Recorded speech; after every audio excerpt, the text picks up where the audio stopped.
A pair of victories on the road in Buffalo and Chicago, while Tony Dungy and the Tampa Bay Buccaneers defeated the San Francisco 49ers 2 weeks last week. Rookie Warrick Dunn out of Florida State, back deep. They're lining up for an onside kick formation.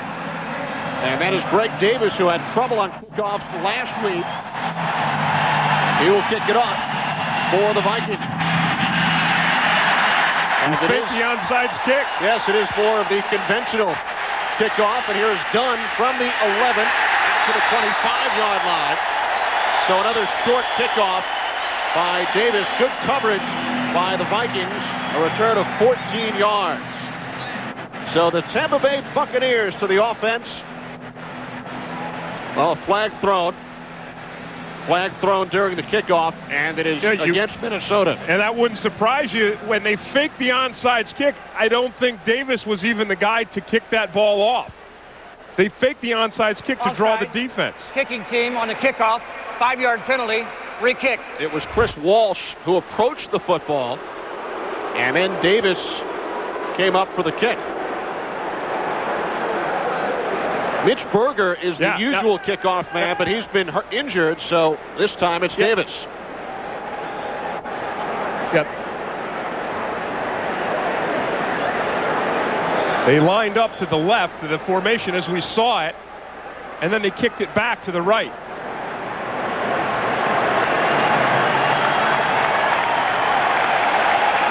Here it is. Here's the formation here, and this formation is an onside kick. That draws Tampa Bay to this side. Davis comes up, fakes the kick, and someone else kicks it off to an area where no one else was. See, there's the fake, and now here's the kick.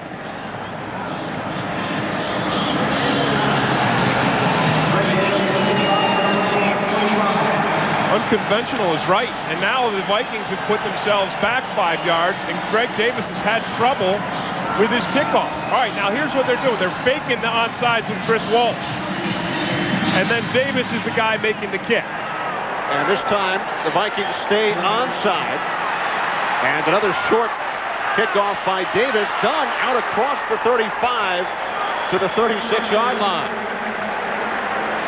Return of 25 yards by Warrick Dunn. So now the Buccaneers to the offense, led by Trent Dilfer in his 4th season out of Fresno State. Dilfer has not thrown an interception over the first 2 games. He's completed 54% of his passes. The men protecting Trent Dilfer. Dunn and Alstott in the backfield. Copeland and Riddell Anthony starting in place of the injured Carl Williams. 1st and 10 from the 36. And Dunn is hit for a loss. Jeff Brady, the first man in, along with Ed McDaniel. So Warrick Dunn, the NFC Offensive Player of the Week, loses 2 on 1st down as we check out the Vikings defensively. Alexander with the All-Pro Randall, Fisk, and Fernando Smith. McDaniel, Brady, and Edwards, the linebacking core.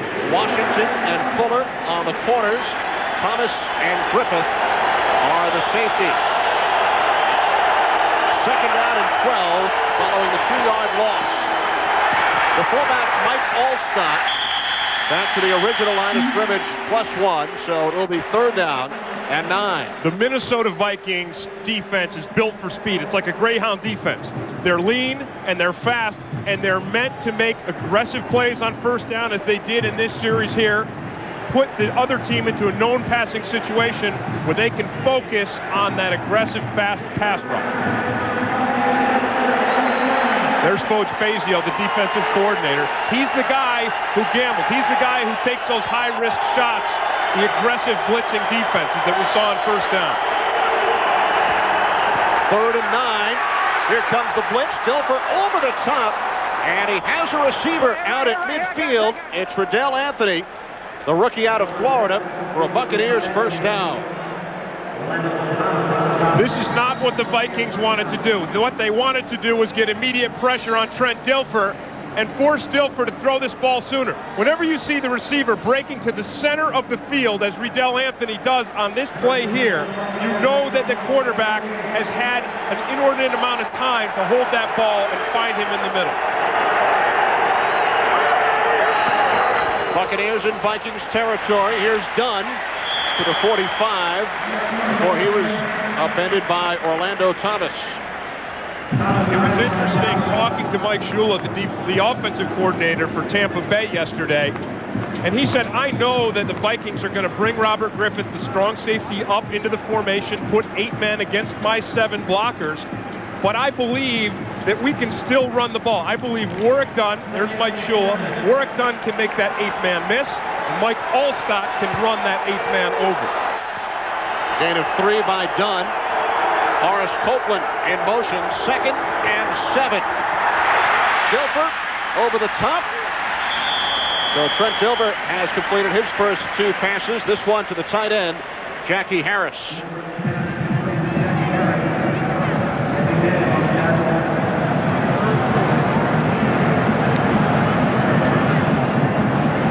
Kenny, this is what I'm talking about. When I talk about 8 men up, you see the numbers 1 through 8 here. There are only 7 blockers here. Here's the running back.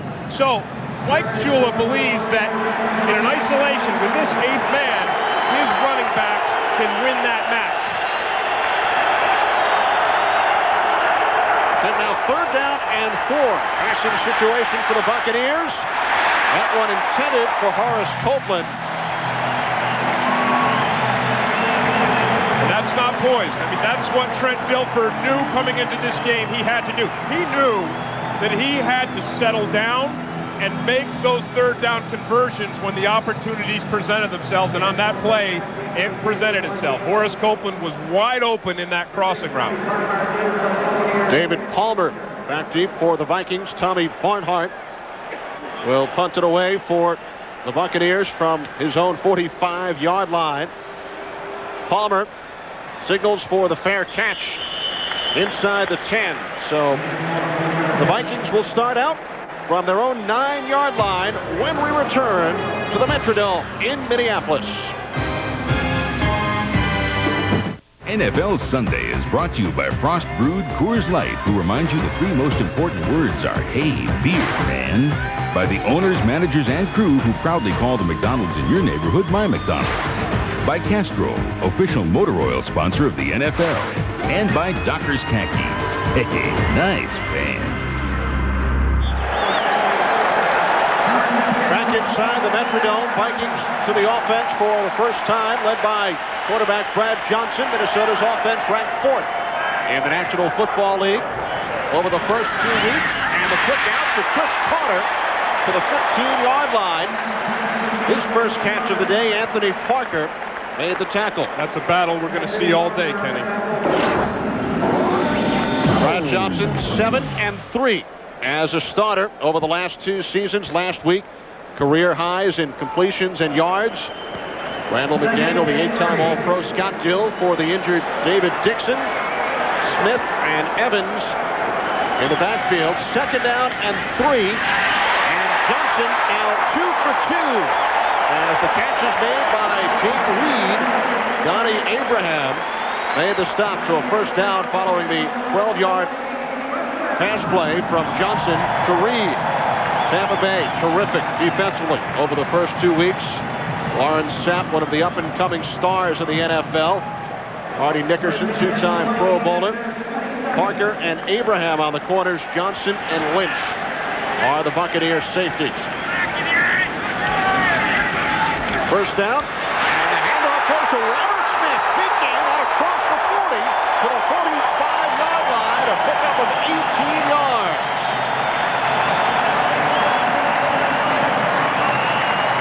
Tampa Bay's defense has been good against the run, but you're going to see a hole open up here for Robert Smith. And a nice block by Charles Evans, the fullback.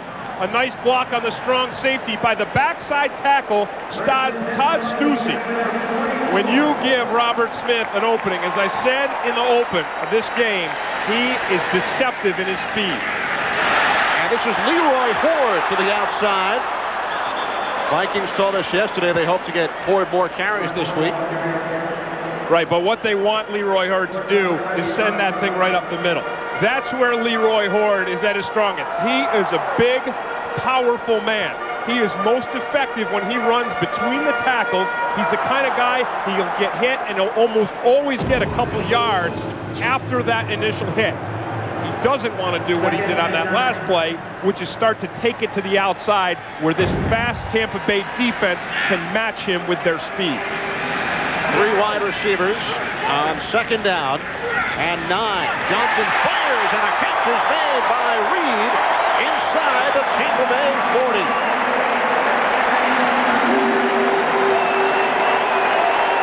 Well, Jake Reed and Anthony Parker know each other because they've been teammates before, and you're going to see here total confidence in Brad Johnson in his receiver, Jake Reed.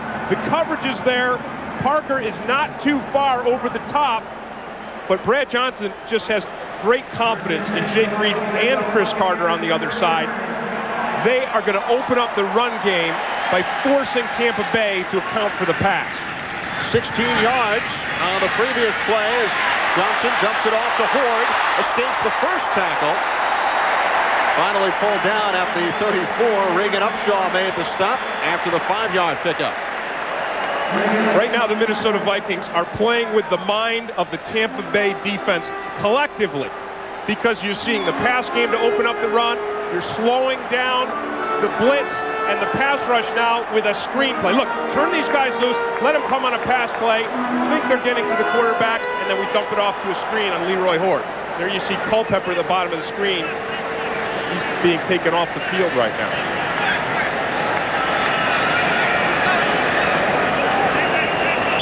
Culpepper, a scrappy, feisty guy, a lot of experience on the inside, kind of the anchor of that front four on the defense in Tampa Bay. Culpepper replaced by Marcus Jones.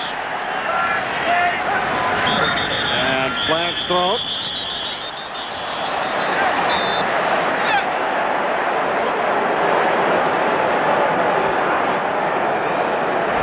False start. Number 87 offense prior to the snap. 5-yard penalty. Still 2nd down. It's Hunter Goodwin, the young tight end. And those are the kind of mistakes that young players make that cause coaches to grind their teeth at night. Because you realize whenever you put a young player into your lineup, the chances are they're going to make those little mistakes. They end up being costly because now the Vikings are in 2nd 10, which is a much more pass-oriented situation for them to be in. Johnson has completed his first 4 pass attempts. The Vikings keep it on the ground with Smith down to the 35-yard line before he was wrapped up by Rufus Porter, a gain of 4 yards for Smith.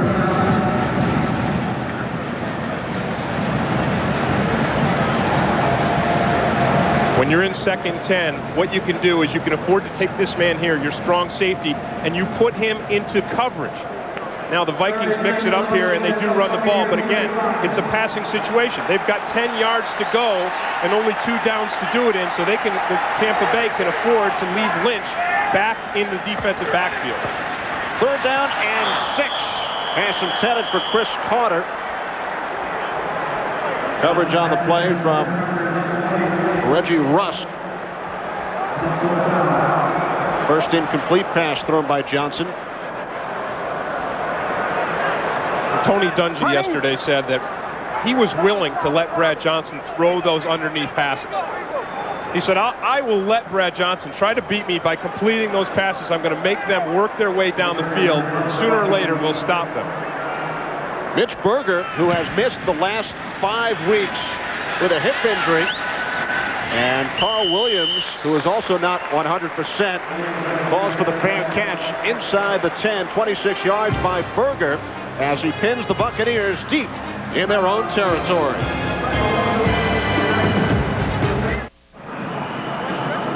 Kenny Albert, Jim Green back in Minneapolis, where the 2-0 Buccaneers and the 2-0 Vikings are scoreless. 6.5 minutes remaining. First quarter. 1st and 10 for Trent Dilfer and the Bucs from their own 10-yard line. Dilfer back to throw, swings it out. The catch is made by Dunn, spins away from Robert Griffith, and then is Upended by Fernando Smith. A gain of just 1 yard. And right now for this McDonald's game break, let's head to James Brown at the Fox Television Center. Kenny, Chicago gave the explosive Raymond Harris the starting nod today over Rashaan Salam. Pays dividends.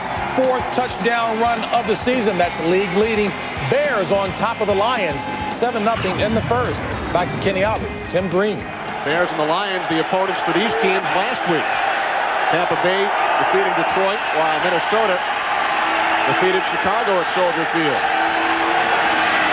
2nd down and 9. Done. Big hole. Out across the 20. First down, Buccaneers.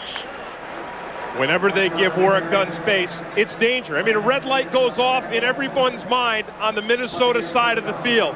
Watch what Warrick Dunn does. There's a very small crack right here, and he gets through it. He finds it, and then watch what happens when he gets hit. Look at this. He gets hit, and he keeps going. He picks up 3 more yards, not by running over the top of the defenders, but by running underneath the defenders. Terry Bradshaw talked about it in the pregame show. Warrick Dunn is the smallest running back in the NFL. He's a guy who uses his smallness to his advantage. 5'8", 178 pounds. Dunn again. It's almost as if he disappears into the pile and then all of a sudden reappears on the other side. Yeah, what did Ronnie Lott call him in the pregame? The amoeba? An amoeba. I mean, and that's what he's like, because you think, hey, nothing could get through that thing. You know, nothing could get through that crack. But all of a sudden, he gets through that crack like a ghost, and all of a sudden he reappears on the other side, and he's full size, and he's putting the moves on people. He is a danger to the Minnesota Vikings defense, and they know it. They're happy. He's off the field. They love it. They don't want to see him on the field. He was dangerous last week in Detroit, 130 yards. Here's Dilfer on 2nd down. Under pressure, he escapes and slides head first into the 28-yard line. So a gain of 7. This is still a nice job by Tampa Bay's offensive line of giving Dilfer protection. We've seen it so far today several times. You see John Randall to the side there to Dilfer's left. He's not a factor. Now Jason Fisk finally comes around and gets some pressure on him, as does Fernando Smith. But that's as much time as you can ask for as a quarterback in the National Football League. When he has no one to throw to, it tells you there's good coverage downfield. 3rd down and 4. Copeland in motion. Dilfer scrambling to his right, can't find anyone, and now throws it downfield, but Harris could not make the catch inbounds. The tight end Jackie Harris ruled out of bounds, so the Buccaneers will be forced to punt. Trent Dilfer, among other things, he's a strong arm guy. He has a buoyant personality. He's also linebacker tough. Watch the hit he takes. Now he's outside the pocket, so he's fair game. He's like a running back. Look at the hit he takes. Knocks him right flat on his back. Orlando Thomas does. Dilfer gets up like it's nothing, walks off the field. He's a big, tough quarterback. 2nd punt of the afternoon for Tommy Barnhart. David Palmer backpedaling to the 21-yard line. Palmer up the middle, wrapped up by John Lynch. After a short gain, 50 yards on the punt by Barnhart, and a 6-yard return for Palmer.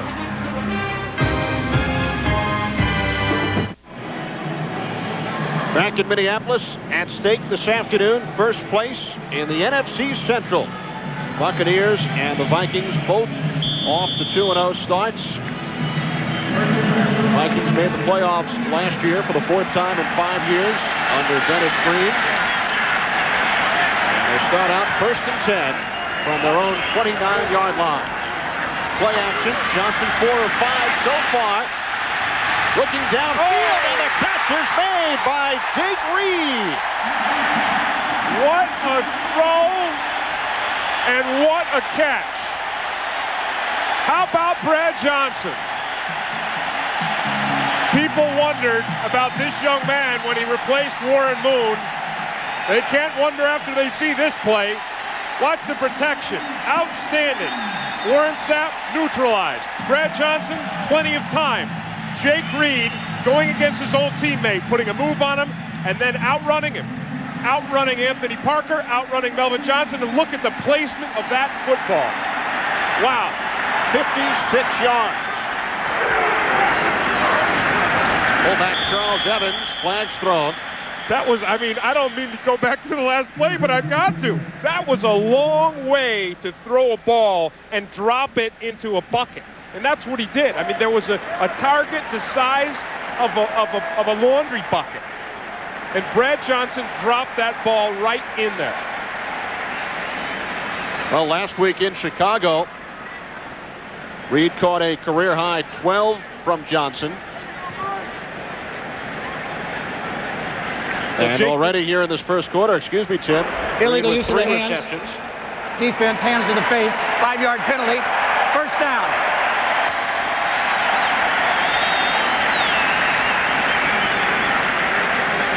Let's look at it again. You want to? Why not? Look at this. There's the move. There's where he beats Parker. But then he uses his speed not only to outrun Parker, but to outrun Melvin Johnson. Look at that placement. Not sure Parker wants to look at it again. I know it, but it's a thing of beauty. And I played on the defensive line, and I think it's beautiful. First and goal. Johnson looking for Carter, and he was out of bounds. Boy, you don't see Chris Carter fail to keep his feet in bounds too often on that pass. What this pass shows is the confidence Brad Johnson has in his receivers. You saw him throw the long ball. Look at this. He just puts it up. He just says, I'm putting this thing up for grabs. It's a nice play by Donnie Abraham. He's got the body position. He's got the coverage. And he uses the sideline to help him defend on that play. Second and goal with Charles Evans leading the way. Smith is forced back. That's not where Robert Smith is at his best. Not running into a pile like that. That's where Leroy Horde is at his best. Robert Smith, again, he's a speed guy. He has amazing speed, and he runs like he runs big, he runs tall. So when he tries to run into traffic, he presents a large target. Look at the size of that target that he presents to the defender. He doesn't bend over the ball very much when he runs. So when he hits the middle of the line of scrimmage like that, oftentimes he's knocked back. But if he hits a seam on the edge, he can be gone.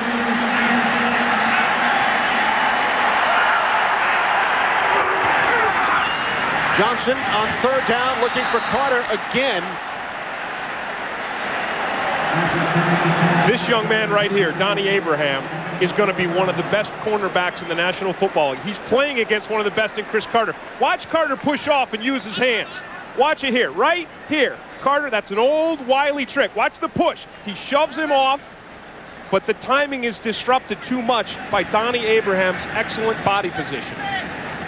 And a delightful guy, too, to talk to. There's Chris Carter shaking his head. Hey, I can't shake this young guy. And here's Greg Davis, who missed 2 field goals last week. This a 25-yard attempt. And the Vikings are on the scoreboard. 3-0 lead over the Buccaneers with just under 2 minutes remaining. First quarter. To see. If you like action movies, you like it because it's a great action movie. But even if you don't, it's just a great movie. Now here they are again on this deceptive fake onside kick. They're doing this because Greg Davis has had problems with the depth of his kickoffs. And as I mentioned earlier, as Dunn crosses the 30, Davis is not the usual kickoff man. Mitch Berger, the punter, coming back from a hip injury. So once again, we saw Walsh fake the onside kick. And then Davis. Yeah, Davis is the 9-iron. And Berger, even though he's a punter, is the 3-iron. So you don't want to try to have to kick off with a 9-iron. What the Vikings are doing to compensate is they're giving that onside formation. They're forcing Tampa Bay to shift all their players to one side of the field, and then Davis is just kicking that ball off to the side of the field where there are no Tampa Bay players. That's what you do when you got to take a long shot with a 9-iron. Trent Dilfer, quite a golfer himself. And Dilfer's pass complete. As Riddell Anthony makes the catch, he was wrapped up by Dwayne Washington after a short gain. That's what Trent Dilfer needs to do. He needs to do what Chris Carter is doing because, as we said at the beginning of the game, both defenses are going to focus on the other team's running backs. They're going to bring their safety up into the run game. It's going to isolate their cornerbacks, and both quarterbacks need to complete those short outside passes to their receivers. On 2nd and 2, Dunn up the middle.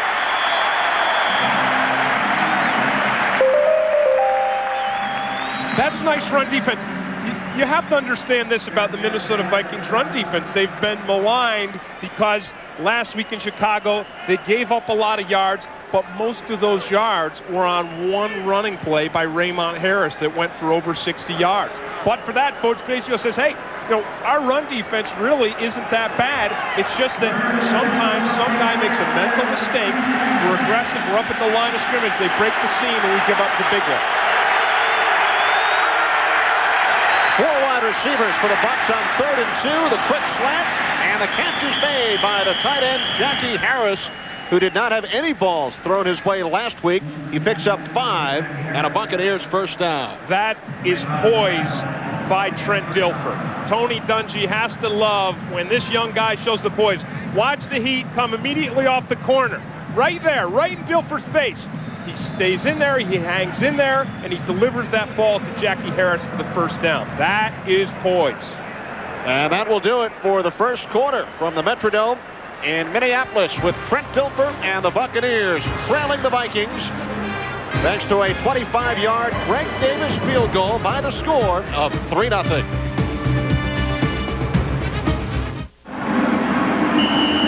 The Tim Green Fan Club here in Minneapolis, where the Vikings lead the Buccaneers by the score of 3-0, and the 25-yard field goal by Greg Davis set up by the long pass play from Johnson to Reed. Well, that's right. So far, both defenses have done a nice job of limiting the other team's running game.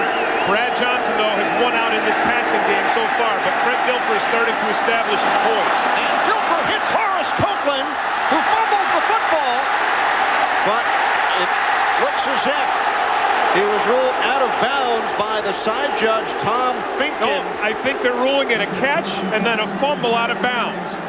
They're giving Copeland the catch, and then the fumble. The ball went out of bounds before the Vikings could recover it. Completed pass. Ball was fumbled forward, out of bounds. The ball belongs to Tampa Bay, first down. Yes, the side judge, Tom Finken, was right there.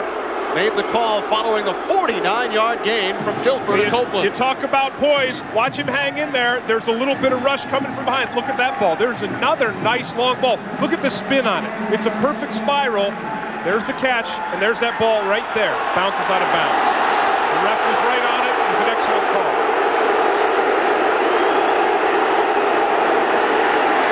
Dunn bounced it outside. Good second effort down to the 5. Well, we talked about each defense limiting the other team's run game. Before that run there, Warrick Dunn had 5 carries, only 1 of which went for over 1 yard. So the Minnesota Vikings defense doing a nice job of limiting this quick, savvy player. No, is he savvy? Would you say savvy? I'd say savvy. It's an amoeba. Yeah. I don't know if an amoeba is savvy. I guess if you had a savvy amoeba, you wouldn't need a shot. Turn. 2nd and goal. Play action to Dunn. Dilfer looking end zone. Touchdown. Jackie Harris. That's just a total mental breakdown on the part of the Vikings defense. Those are the things that Coach Fazio said gave him nightmares at night. It's the mental breakdowns that have hurt this defense more than anything. Here's Jackie Harris right here. He sneaks through the line of scrimmage, and no one is covering him. I think Robert Griffith right there realized that he had coverage, but it was too late. That's a mental breakdown. Michael Husted about to attempt the point after. 3rd touchdown pass of the season for Dilfer. He has not yet been picked off. And the Buccaneers take the lead. A flag thrown. Flag thrown by the referee, Dick Antak. And it is holding Tampa Bay. Usually when it's holding, it occurs on the wing. That's a lonely position out there on the wing. I used to play that in field goal formations, and you have to block the inside guy with your inside hand, and then you have to stretch out the outside guy. Offense, number 83, 10-yard penalty, retry. Dave Moore, did you hold? Oh, yeah, I held all the time. It's just a matter of whether you're going to get called or not. You're holding me here in the booth. I mean, Dave Moore, it's almost what he has to do. You're going to see where he is in the formation. You're going to see that he's right there on the wing. You see that? I mean, he has to defend this space here and this space here. There's always two guys coming, and he's got to get both of them. See these two guys here? He's got to block one with his inside arm, one with his outside. In, out. Now, this is the equivalent of a 30-yard field goal, and Houston hits. So the Buccaneers lead the Vikings by the score of 7-3.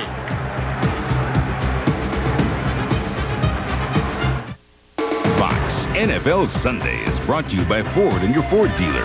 Have you driven a Ford lately? By Aflac, insuring over 40 million people worldwide. By American Express, wherever you are, whatever you're doing, American Express helps you do more. And by 1-800-COLLECT, the way we call collect today. Welcome back inside the Metrodome in Minneapolis. Buccaneers over the Vikings, 7-3. 5-yard touchdown pass, Trent Dilfer to the tight end, Jackie Harris. And there is David Palmer back deep to receive the Michael Houston kickoff. There's Palmer from the 9. Palmer cuts to the outside across the 30, finally forced out of bounds by the kicker, Houston. Boy, Houston made a nice tackle. It reminded me, I had a teammate, Scott Case, from the Atlanta Falcons. And that's how Case used to tackle guys. He used to tackle them that way to intimidate them. Watch Houston. Now, it's a short kickoff, so the onus is on Houston to make this play. But watch how he does it. He goes up high on Palmer. Look at this tackle. He's a headhunter. Look at that. Palmer tries to stiff arm him, and Houston says, I'm taking none of that. I'm going right for your head, buddy. That's a pretty good tackle for a kicker. But Palmer got him ticked off. 25 yards on the return by Palmer. Robert Smith. Oh, and he's upended as he crosses the 40-yard line. How about Robert? Anytime Robert Smith goes down like that, everyone in this place and all his teammates and even Robert Smith himself are thinking, oh my gosh, is it going to happen again? Because here's a guy who has had every season so far abruptly ended because of an injury. Although, as he pointed out to us yesterday, his major knee injuries have suffered out of bounds. Ended plays. What a catch by Carter, who stepped up the ladder. First down, as indicated by Chris Carter in Bucs territory. They're going to keep going to Chris Carter and Jake Reed. Why? Because they can. Because Brad Johnson has an outstanding arm. He's got a strong arm. He has confidence in these guys, and even when they're covered. They're covered. Chris Carter's covered. He's got a guy underneath him, a guy over the top of him. Johnson can deliver the ball. Carter can catch it. It's not often a team says, hey, our bread and butter is our wide receivers, but that's the case with the Vikings. Gain of 12, Smith caught in the backfield by John Lynch. You talk about 8 man up. Now, this is the 8th man. Right here, John Lynch is the strong safety for the Tampa Bay Buccaneers. He's the guy that can either be the swing guy and either come up and get involved in the run, as he is here, making the tackle in the backfield, or he can drop back and help this man, Melvin Johnson, the free safety, back deep in the passing game. He caught Smith for a loss of 5. Now he's back deep. Now you're not going to see Lynch in the picture. He's back deep in coverage. Second down and 15, play action as Johnson hits the tight end, Greg DeLong, to the 45, a gain of 3. And right now, for this McDonald's game break, let's head to James Brown at the Fox Television Center.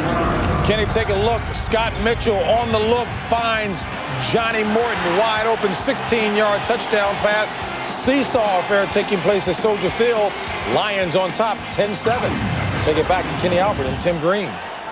NFC Central battle in Chicago. NFC Central battle here in Minnesota. Buccaneers leading at 7-3 on the touchdown pass from Dilfer to Jackie Harris.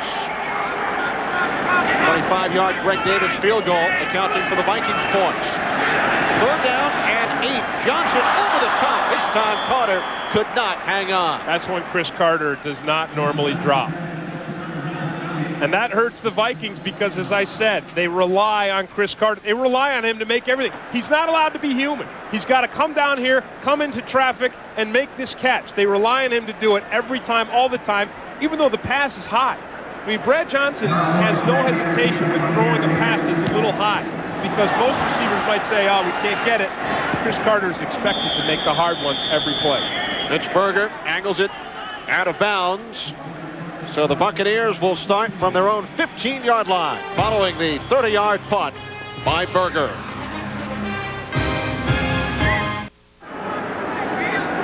Back at the Metrodome in Minnesota, a lot of painted faces here in the crowd today. Tampa Bay on top 7-3. It's the theme of the day. Purple and white faces. And we saw some pewter faces, some black and pewter Tampa Bay faces earlier too. The newest color in the NFL, pewter. And the Buccaneers go to work.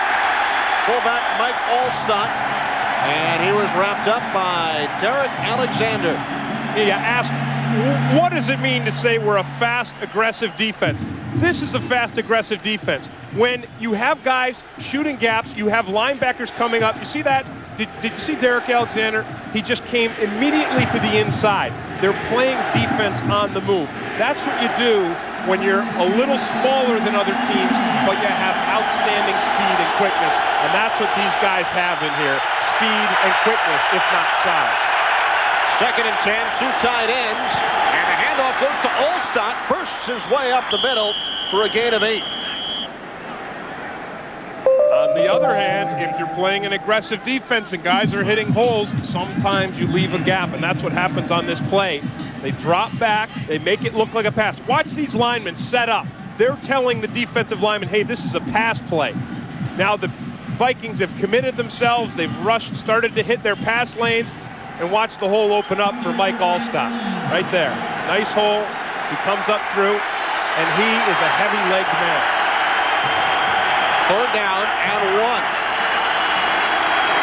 High formation. On the end around, this is Riddell Anthony. Dilfer faked the handoff to Warwick Dunn. Anthony to midfield. A gain of 26 yards before he was finally run out by Orlando Thomas. That was a critical breakdown by Dwayne Washington, the cornerback for the Minnesota Vikings.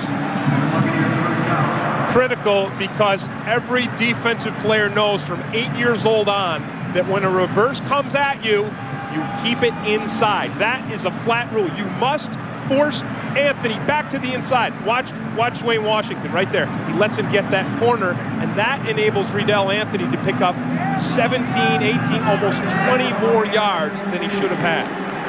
Anthony, the first-round draft pick out of Florida, his first carry in the NFL. So on 3rd and 1, Anthony gains 26. Play action, and Dilfer connects with Rob Thomas, the 9-year veteran, and another Buccaneers first down. Now, I like that move. I like going right at a guy who just made a basic mistake. And that's what Tampa Bay did on that play right there. Because Dwayne Washington, believe me, was thinking, boy, am I going to get ripped for not keeping that reverse inside. So what do? You throw the ball right at it, and you make a completion, you pick up another first down. That's a mind game. On first down, this is Dunn. Stays on his feet and picks up an extra 3 or 4 yards. Yeah, he does. I mean, you talk about it, it's slippery. It's getting yourself through a hole, and the guy is so quick. Now, the thing that Tony Dungy is concerned with is, can this guy hold up? He's only 5'7", 178 pounds. Can he hold up under the tremendous pounding that you take in the National Football League? Now, Barry Sanders is the same height, 5'8", but Barry Sanders has about 25 pounds on Warwick Dunn. You worry about if his body can hold up under those hits. Here's Allstott on 2nd and 3. Has the first down and more. To the Vikings, 21. You have to really like Mike Allstott as a runner, because while he plays the game as a fullback in the fullback position, watch the move he puts on someone at the line of scrimmage. Look at that move. He makes a cut like a running back, and then he's got the head to put it down and the strength to bull for a couple extra after the initial hit. He's a complete runner, and normally you don't get that in a fullback as big as Mike Allstott.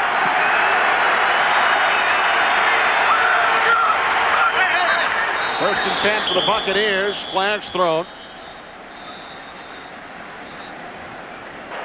We put the block on Allstott because I know he was one of the guys who leaned. I don't know if he'll be the guy. Ball start. Offense. Number 83. Probably snap. 5-yard penalty. Still first down. Well, Dave Moore again, his second penalty this afternoon. Well, the first one was a holding on that PAT, and that doesn't count. Remember, I told you that. You're allowed to do that. You'll see the flinch here, but watch Allstott here as well. Allstott, you see Allstott with the lean, he came forward too. If they hadn't called Dave Moore, they would have called him. So it pushes the Buccaneers back 5 yards. First and 15. And the Vikings 57. Tampa Bay leading 7-3. Gilbert ducks it up to the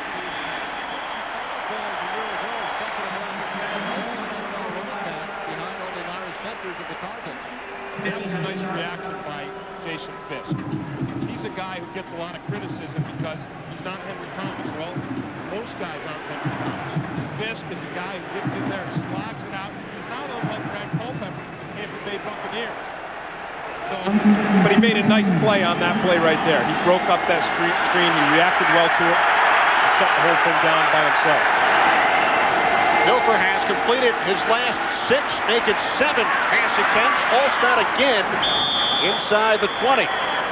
There's an example of Allstott being a complete runner because they can use him as a receiver. They can use him as a blocker, and they can use him just as a straight running back. Now, the weakest link in Allstott's chain is his ability to block. He's got the size, he's got the strength, he has the tenacity, but that is his weakness. And as the game goes on, his ability to block goes down because he spends so much of his energy being a receiver and a running back.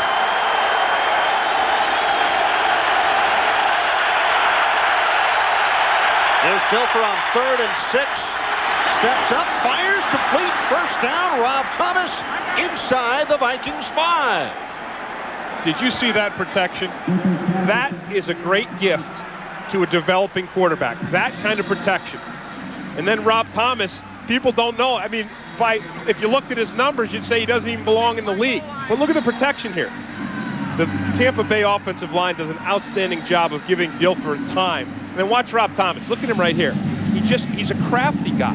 He's not fast, although Dilfer says he's got some speed. He's not big. He's not particularly strong, but the guy's crafty. He reads the defense. He's smart. He finds the opening hole, and he sat down in the open zone.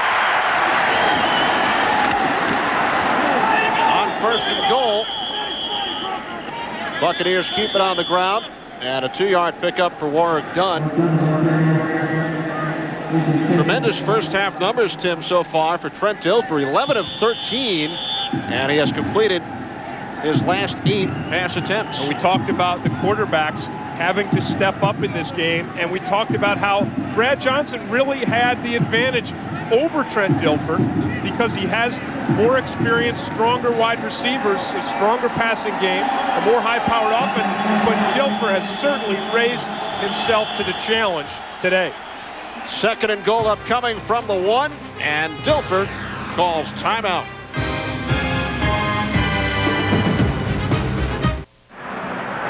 Kenny Albert, Jim Green back in Minneapolis. Buccaneers looking to add to their lead. 2nd and goal upcoming from the 1. And Minnesota came into this game with the high-powered offense, the #1 offense in the NFC. But so far, the Tampa Bay offense has outdone them. And although Brad Johnson has played very well, Trent Dilfer has played even better. Buccaneers with 3 tight ends. Harris in motion. Dilfer faked the handoff to Allstott, and he took a hit from Corey Fuller coming up from the left corner. So it will be 3rd and goal. Well, they weren't going to get this Minnesota defense again. They got him on the last touchdown pass to Dilfer. They were able to sneak Jackie Harris out, but they should have given Foge Fazio more credit than that. And the credit is that Foge is going to get there on the sideline and make sure that everyone knows who they've got. You've got the tight end, you've got the runner, everyone must cover someone in the red zone. 3rd and goal from the 1. Harris again in motion. Here's Allstott, looks to go over the pocket.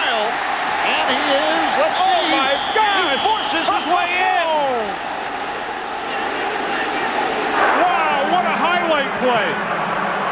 That was incredible. That was... Watch him. It's great defense. Allstott is completely stopped, but he never gets on the ground, so he keeps going. There's never a whistle. He keeps going. Look at that. He runs in backwards. He escaped Brady, and then with Griffith, that's just... with Robert Griffith climbing up his back, as you mentioned, he leans backwards into the end zone. That's great football. That's just a guy hungry for the end zone. Unsportsmanlike on number 27. Took his helmet off after the play was concluded. By rule, that is an unsportsmanlike foul that will be penalized on a kickoff. That was Corey Fuller, the new rule this year. Took off his helmet. Right, and Corey Fuller has had problems with things like that. He's a guy who on the field says, I mean, he admits that he trash talks guys. A couple of years ago, he spit at Trent Dilfer. There was that incident. So he needs to keep his calm. He needs to keep his cool. And he needs to realize that all that happened in that play was Mike Allstott just played great football. Houston on the point after, and the Buccaneers have extended their lead to 14-3 over the Vikings.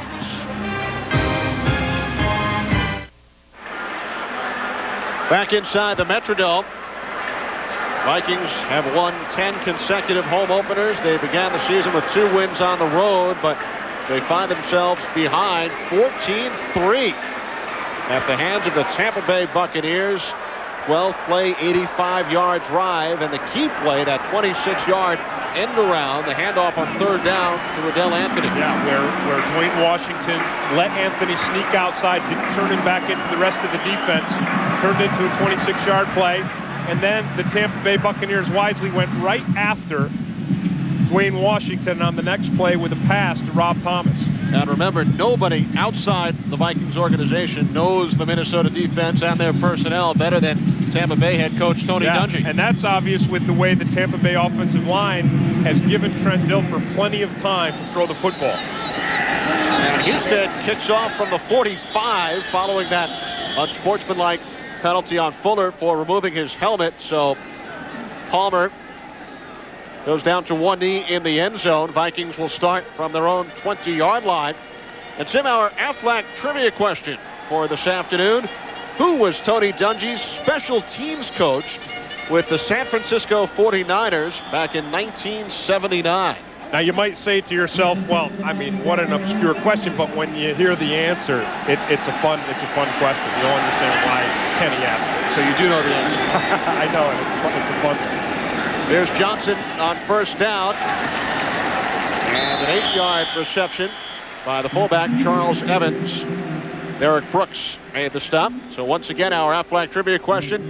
Who was Tony Dungy's special teams coach with the 49ers back in 1979? Right, now Tony Dungy was a player. Dennis Green was the coach. That's where these two guys first ran into each other.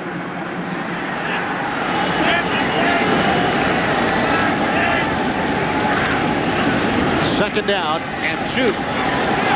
Johnson's pass complete over the top to Robert Smith for a Vikings first down. Nice decision by Brad Johnson to go away from his wide receivers and pick up that first down. We want to look at that answer. I don't want to just hear about the answer. I want to look at it. So here's the 49ers back in 1979. There's Tony Dungy there. There's Dennis Green up there. Player and coach relationship. And then, as we said in the open, Dennis Green got the head job here in Minnesota, brought Tony Dungy here to be his defensive coordinator. If someone's down on the field, I think, I better not say who I think it is. It's Rufus Porter, but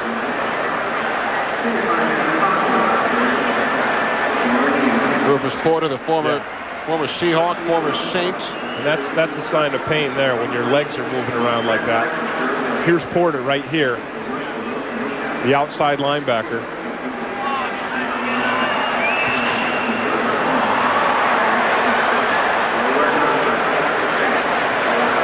And ironically, the injury takes place, Tim, on a play involving Robert Smith, who you mentioned earlier has been injury-prone throughout his National Football League career. Porter made the stop on Smith and remains down.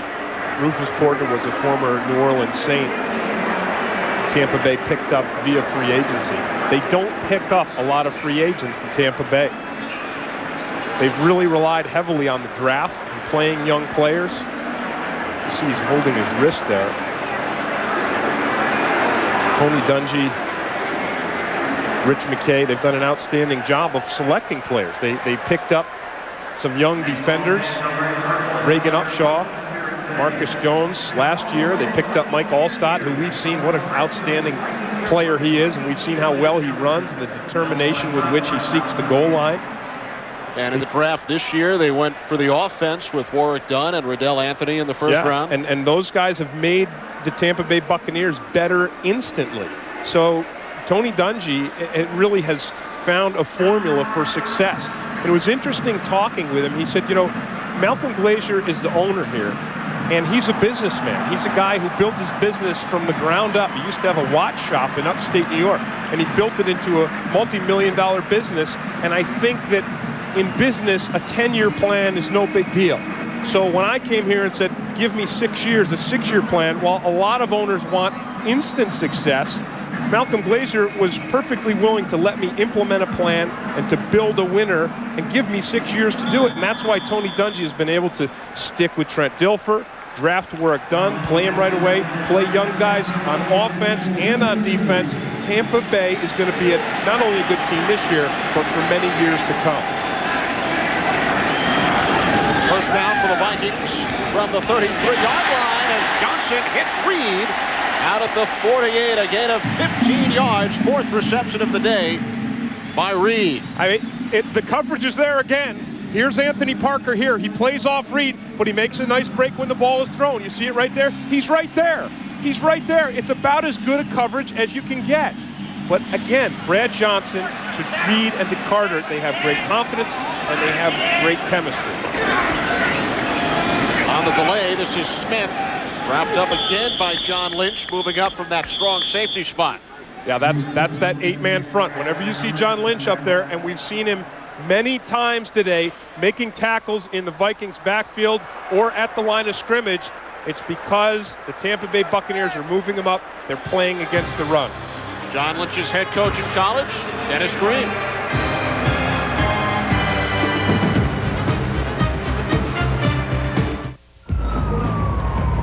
Two minutes remaining.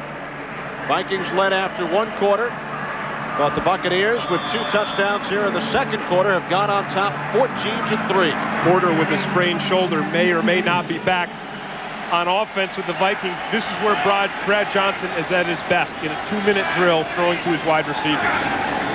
And here's Johnson, and he is taken down. Reagan Upshaw, the first man in, along with Tyoka Jackson, a loss of 7. That's the first time we've seen the Tampa Bay defense affect Brad Johnson with the pass rush. Here's Tyoka Jackson. He comes right over the top of Scott Dill. Right there, the move, he comes in clean. Actually, it's Sapp. Sapp's the guy who comes in and forces Johnson to scramble into his teammates. That was something Terry Bradshaw told us about in the pregame. He said they're going to move Warren Sapp over Scott Dill, a journeyman offensive tackle, try to take advantage of that mismatch. Johnson airing it out, and the Vikings still have not successfully gained a first down on a third down play. They're 0 for 4 today. Yeah, and Trent Dilfer with Tampa Bay is 5 for 7. So Dilfer is winning the third down battle, and that's really the difference in this game. But again, it was that Warren Sapp mismatch on Scott Dill that forced them into another known passing situation in third down. Tampa Bay's defense rose to the occasion. Scott Dill, a former Tampa Bay Buccaneer. Here's Warrick Dunn. Dunn to the outside. And he is finally tripped up by the punter, Mitch Berger. Kickers are making a lot of tackles today. Berger's got that sore hip, and there you see it. That may have been the end for him, laying out to make this tackle. But it's a good thing he does it because, again, anytime Warrick Dunn gets the ball in his hands, look at this change of direction. This is why people say, hey, he's like Barry Sanders. Not as big as Barry Sanders, but like him. There's Berger. When Berger adjusts and lays out back to the inside to make that tackle, I think he strained his hip again. He has missed the last 5 games, including preseason, so Randall Cunningham did the punting. Yeah, and so it looks like we're going to see Randall Cunningham again, because Berger looks like he's put himself out of this one. 26 yards on the return by Warwick Dunn. A minute 13 remaining. Buccaneers do have 2 timeouts. Here's Dunn spinning up the middle to the 38, a gain of 4. And coming up on the Dockers Khakis halftime report, we'll bring you scores and highlights from around the National Football League. And our Fox Sports ticker will have up to the second stats. That's all coming up on the Dockers halftime.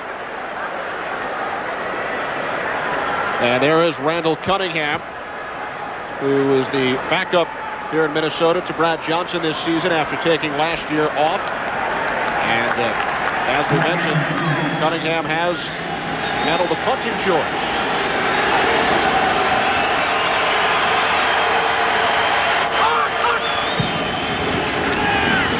Second and 6, here's Dunn up the middle once again.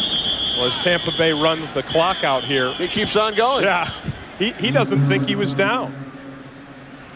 But the whistle blew down. And you know what? He's so low to the ground, he may not have. Maybe his knee didn't touch, and they just thought he was down. So the Buccaneers have run out the clock in this first half. 5-yard touchdown pass from Trent Dilfer to Jackie Harris. And the 1-yard TD run by Mike Allstott. And the Buccaneers lead the Vikings at halftime by the score of 14-3. Brought to you by Dockers Khakis. So soft you can leave your seat cushion at home. Hey, nice pants. Back here in Hollywood with the full group. Let's get right to the highlights. Tampa Bay and Minnesota. Well, the score here, you folks are watching this. Buccaneers offensively and defensively doing it to the Vikings. 14-3. That at the half. Barry Sanders coming in with only 53 yards rushing after 2 games, 75 rushing in the first half. But up the middle, we see Raymond Harris, 7-yard touchdown run, his first start of the year, his 4th touchdown of the year. And then Mitchell back, left corner. He finds Johnny Morton, 16-yard touchdown on a fade route, 10-7 Detroit. The bad news for the Bears is Rasham Salam has to leave the game with a sprained right ankle at the half. 10-7 Lions over the Bears. First game at new Jack Kent Cooke Stadium in Washington. 30,000 more people screaming and hollering, but Matt Turk is blocked. The punter by J.J. McCleskey. Tommy Bennett falls onto the end zone. 7-3 Cardinals. And then Gus Frerotte finds Westbrook in the corner. 5-yard touchdown as he beats Aeneas Williams, who had a great game last week against Michael Irvin. 10-7 Redskins at the half. Marino yet to throw a touchdown this season, but the Dolphins are on top by 2. Kansas City a field goal lead over the Bills. And Baltimore on top of the Giants now 14-6. And Oakland trailing the Falcons 14-7.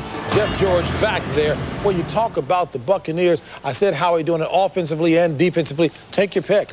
Yeah, defensively they're playing extremely well. And the thing that they're also doing is they're mixing up the run with the pass. They're not putting too much pressure on the young quarterback. And as Terry will attest, a best friend of a young quarterback is a good running game and a balanced attack. If you're putting all the pressure on that quarterback, he's bound to make mistakes. And if you look at what Monty Kiffin's doing a great job defensively. He's the defensive coordinator there. He's #1 in run defense, and what he's also doing, he's doing a great job with the pass defense. He's given up 1 long pass to Jake Reed. Yeah, the key in this game has been ball control.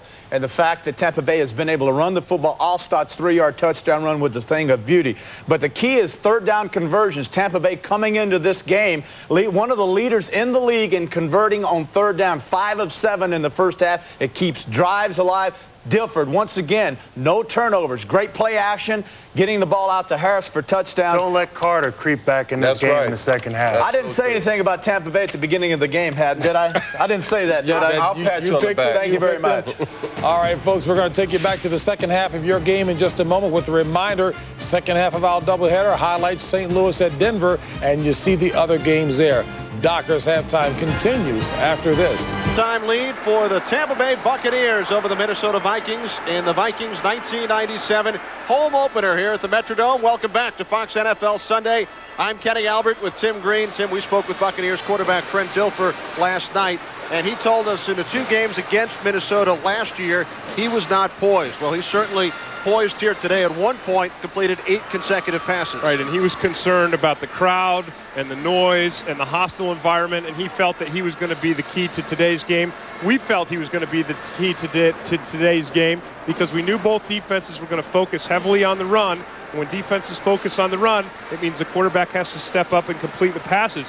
Now, Brad Johnson has stepped up and completed passes, but Trent Dilfer has done an even better job than Brad Johnson. The thing that you have to remember, when a quarterback keeps his poise, it's a lot easier to keep your poise when your offensive line is giving you protection. So far, that Tampa Bay Buccaneers offensive line has completely shut out John Randall. They've taken him out of the game. Minnesota needs to go more to a blitz. They need to disrupt Trent Dilfer and get him out of his rhythm. And Dilfer and the Buccaneers have been successful on 5 of 7 third down attempts, and the biggest one of the half was that 26-yard run by Riddell Anthony on the end around. As we take a look at our first half highlights, brought to you by 1-800-COLLECT. And as you said, this is the reverse. This is a key play. It's 3rd and short. You see again Dwayne Washington failing to keep Riddell Anthony to the inside. It's a 26-yard pickup. And that was instrumental in leading to this play here. And this is just beautiful football. This is Mike Allstott just refusing to give up. And I think what happens a lot of times is, as a defender, you see that running back stopped at the line of scrimmage. The initial surge was great by the Vikings defense. And you see that and you say, we've got him, it's done. And you kind of let up just a little bit. When the Minnesota Vikings defense let up, as you naturally do, Allstott took advantage of it. He just refused to stay out of that end zone. And that's a wonderful thing. And again, this is a young guy. This is only his 2nd year in the league. He's a fullback that catches the ball like a receiver. He runs like a tailback, and Tony Dungy just has to love this young man. Would you call that 2nd effort or 3rd effort or 4th effort? I would just call it absolute relentlessness. You can't even put a number on the amount of effort that Mike Allstott showed on that play. 1-yard touchdown run by Allstott. Now we'll check out the numbers from the first half, Tim. Well, again, as we talked about, Kenny, you look at this 3rd down conversion. The Vikings are 0 for 4 in 3rd down conversions. Trent Dilfer, on the other hand, passing effectively and efficiently. They're 5 for 7 on 3rd down conversions, and this has led to this. A huge disparity in the time of possession. Remember, this represents the amount of time that the Vikings defense has been on the field. That is not what Dennis Green built his defense to do. I said they are the Greyhound defense. They're lean, they're fast, they're built to be on the field, to cause havoc, to create disruption in the other team, and then get off, get some Gatorade, get their breath on the bench. So far, that defense has been worn down. They've spent much too much time on the field. A lot of the reason is because this young man here, Trent Dilfer, has been absolutely outstanding. And then again, there's always a reason for a reason. The reason for his poise, his offensive line has given him protection. We haven't called John Randall's name one time today. Randall is an outstanding force in the National Football League. Make no mistake about it. Tampa Bay making sure that they double-team Randall to keep him out of the quarterback's face. Second half underway. Short kickoff by Husted. And David Palmer let it bounce in front of him and then had to dive to keep the Buccaneers away. Very quiet crowd here at the Metrodome. The club won their first 2 games on the road, trailing here 14-3. So now Brad Johnson and the Vikings offense back to work. Johnson turned 29 years of age yesterday, 7-3 as a starter in the NFL. And I read this, can you believe Brad Johnson in college joined the Andy Griffith Show fan club? So you talk about a wholesome guy. He's in college and everybody's out partying. Brad Johnson's washing his car, watching Mayberry RFD. That's what happens when you grow up in Black Mountain, North Carolina. Johnson over the top. Robert Smith to the 23, a gain of 5. Jeff Gooch, who has replaced the injured Rufus Porter, made the stop. I think what you'll see the Minnesota Vikings do is keep their poise, keep their composure. I think the offensive coordinator, Brian Billick, is going to use a mixture of run and pass because he believes in his guys. He believes that Brad Johnson, with the weapons that he has, can work his way down the field and score. 2nd down and 4 as Johnson airs it out, and he overthrows the intended receiver, Chris Carter. That's a miscue between Johnson and Carter. And it's something that you would expect from a lot of quarterbacks who are only in the 11th game as a starter in their career. But you have to remember about Brad Johnson. He has been with this organization, with this offense, with Brian Billick as his coordinator, Dennis Green as his coach, for 6 years. He studied under Warren Moon, and he's very prepared, so you expect better timing than we saw on that last play. On 3rd down and 4. And that's a mixture. And that you can't mix it up any more than that. You can't catch the defense any more unawares than that, than running a quarterback sneak on 3rd down and 4. Brad Johnson went to the line. He saw that the Tampa Bay defense was spread out to defend the pass.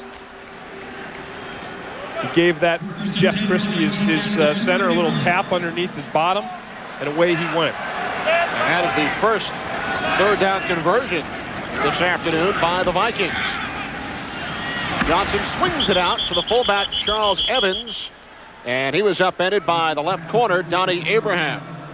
Speaking with Brian Billick yesterday, he said, people wonder sometimes, if I have Robert Smith, why would I put the ball in the hands of Charles Evans, a fullback? Or if I have Chris Carter and Jake Reed, why would I throw the ball to one of my tight ends? The reason is you want to play a guessing game with the defense. You want to keep them guessing what you're going to do. So sometimes you have to throw to your weapons that aren't as high powered to keep the defense honest. Billick said, if I don't do that, I'll get criticized for being too predictable. Johnson looking for Reed.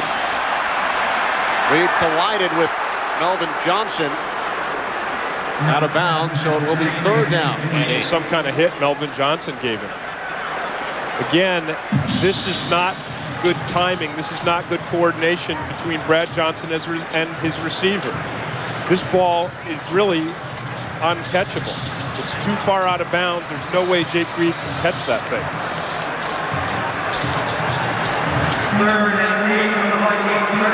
3rd and 8. Vikings with 3 wideouts. They send in Chris Walsh, who caught the game-winning touchdown last week. This is where Warren Sapp has a big smile on his face. And here come the Buccaneers, and Derek Brooks, the 3rd-year man out of Florida State, records the 2nd sack of the day by Tampa Bay. This is what you love as a defense, a known passing situation. It enables you to take chances. Here's Derek Brooks coming. There's a safety coming off the corner. There's not enough blockers to pick up this blitz. That's a free one for Derek Brooks. You love that. I mean, that's just, come free, run as fast as you can, and just nail the quarterback right in the ribs.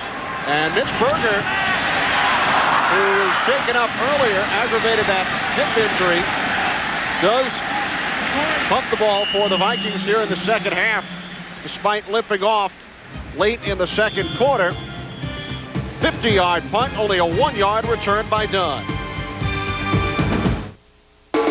Fox NFL Sunday is brought to you by Volvo. Volvo reminds you to drive safely. By Brewery Fresh Budweiser, who reminds you fresh beer tastes better. By Nike. And by Coca-Cola Classic. Always the real thing. Always Coca-Cola.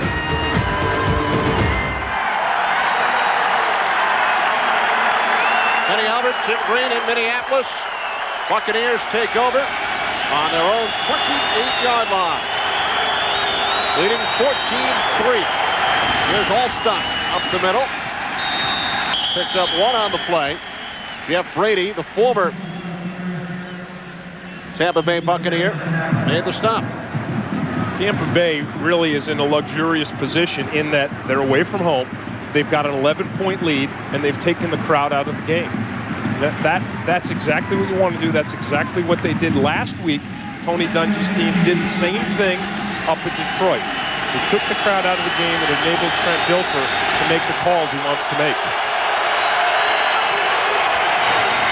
Dilfer to the air on 2nd down, and the catch is made by Horace Copeland. Good for a 1st down. Horace Copeland, who missed last season with a left knee injury, picks up 9 and a 1st down. Again, Kenny, Trent Dilfer able to complete these passes because he has protection. Watch Allstott right there with the block on Jeff Brady. They send Brady on the blitz. Allstott picks him up, gives Dilfer the time to find Horace Copeland, Again, Mike Allstott showing himself as a complete player. He's an amazing guy, a fullback that can run like a halfback, block like a fullback, catch like a tight end. Dilfer in trouble, and he escapes from Orlando Thomas. Throws downfield. Oh my goodness. What a catch by Riddell Anthony. Talk about poise. There's poise on Dilfer's part, but there's equal poise on Riddell Anthony's part. It's tough to beat a football team that's playing this well. Watch the blitz come off the corner at the top. It's Orlando Thomas. Look at Dilfer.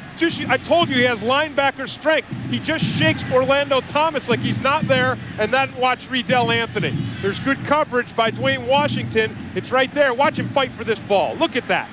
That's like an acrobat in a circus. That's incredible poise for a rookie wide receiver. And it's 28 yards. From the Vikings, 33, Warwick Dunn. Up the middle, comes out on the other side. Now they've got this Minnesota Vikings defense not knowing what in the world is going on. They're throwing the ball even when they send their blitz, even when someone comes clean.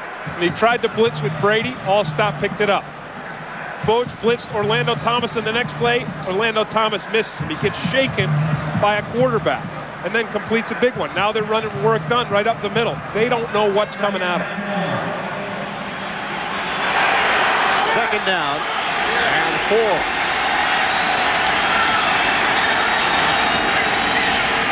Here's Dunn running to the left side. Short gain with 5 minutes gone by in the third quarter, and the Buccaneers leading by 11.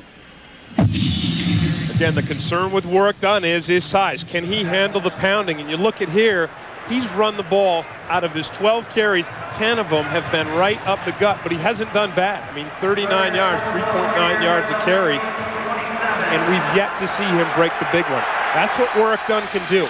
He may average 3.9, then all of a sudden, he gets into the defensive backfield. He can break one for 50. 3 wide receivers, 3rd and 4. Dilfer into the end zone, touchdown! Horace Copeland, a flag thrown. Corey Fuller on the coverage as Dilfer hits Copeland on 3rd and 4. It's going to count as a touchdown, and that's going to be pass interference against Corey Fuller. Fuller and Copeland were pushing each other back and forth. Defense number 27. Penalty is declined. Touchdown. Well, you talk about poise. Watch Trent Dilfer. There's heat on him again. He gets pressure from Derek Alexander right there. Look at that. Just as he's hit, he lets go of this ball, and he places it again perfectly. You can't throw it any better than that. You said Horace Copeland's got speed. He's an element that we lacked last year. We have it this year. That's speed. Horace Copeland beats Fuller over the top, and Dilfer finds him in the end zone. Houston hits the point after. First touchdown for Copeland since the 1995 season. Now 21-3 Tampa Bay.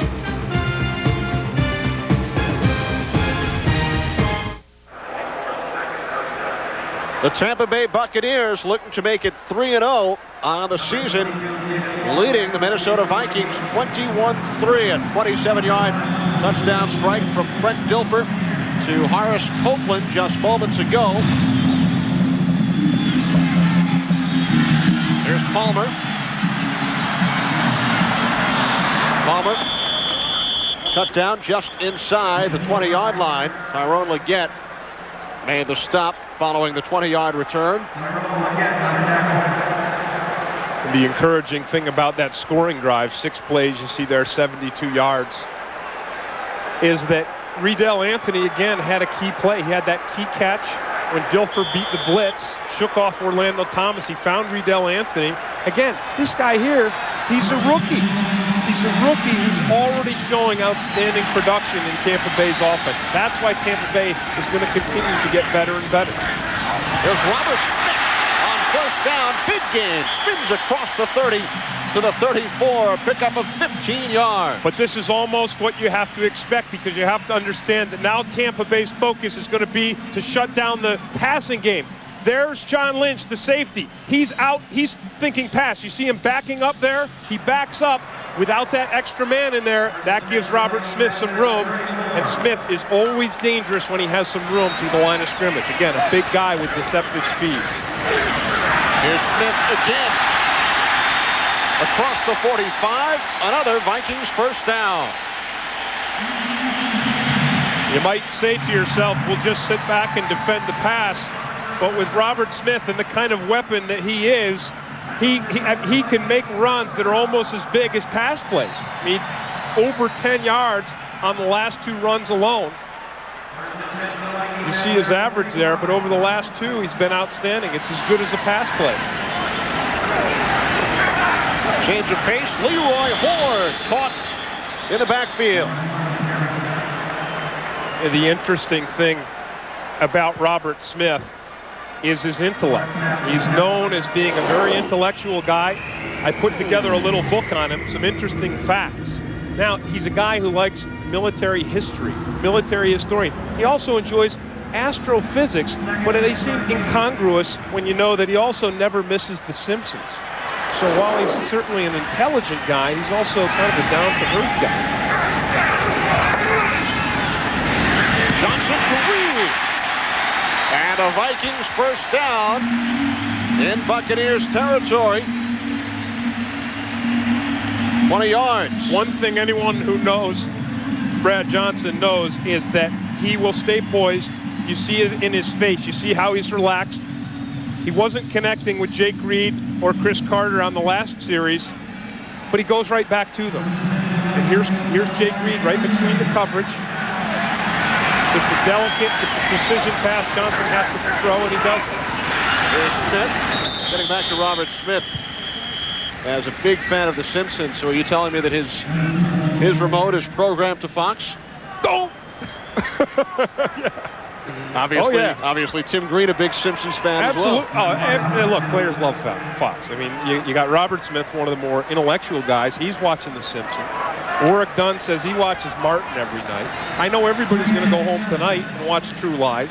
So, yeah, of course. I mean, it's kind of, Fox in the NFL. It's a great team. Second down and 7. Ford. Back the late flea flicker. Yes, the lead flea flicker. And Chris Walsh makes the catch.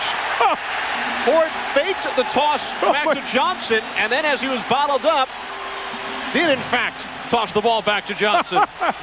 I've never seen anything like that.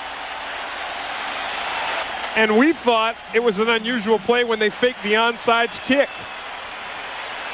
And you've got Chidi Ahanatu down, you've got a flag down, there's all kinds of things going on. A fake flea flicker, and it worked. When I said Brian Billick, the offensive coordinator for the Vikings, was going to mix it up, I never imagined that.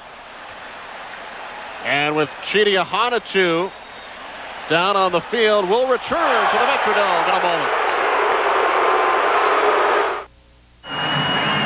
Sometimes you just have to play football. Leroy Horde with the fake flea flicker. You'll see him, he's faking it. Now he's supposed to run, and then he says, hey, if I'm going to get tackled back here, let's do the flea flicker. And then talk about composure. Brad Johnson thinks nothing of it. He just finds his roommate, Chris Walsh, and then Walsh gets the late hit out of bounds from John Lynch. And that puts him half the distance to the goal line, even closer. But that was just total improvisation by Leroy Horde. It was a fake flea flicker. But when he started to get tackled, he said, hey, I might as well just toss it to Brad Johnson. He'll know what to do with it. And by gosh, Johnson did. Good thing Johnson expected it. I don't think he did expect it. Do you? He acted as if he did. I think he's just calm and cool. I don't think he would have expected it. Because you don't do a double fake on a flea flicker. Following the penalty called on Lynch, here's Smith. In for a loss of a yard. So it will be second and goal. I think Howie Long talked about this young man here being a force, and here you see him. We saw him earlier cause some disruption on a pass play. Here Warren Sapp causes disruption on this run play, slows Robert Smith down in the backfield. He's a big man with outstanding quickness. He's playing with that. He dislocated his pinky finger. It broke right through the skin. Flag's thrown. as Johnson looked for Carter. Yeah, Johnson tried to beat the defense, and I don't think Chris Carter was set. Illegal shift on the offense. Number 80 wasn't set prior to the snap. They tried to get the jump on the Tampa Bay defense. Again, it's more improvisation by Brad Johnson. But that's smart. That's what you want to do. If you see the defense isn't set, you try to instantly set your own offense and catch them off guard.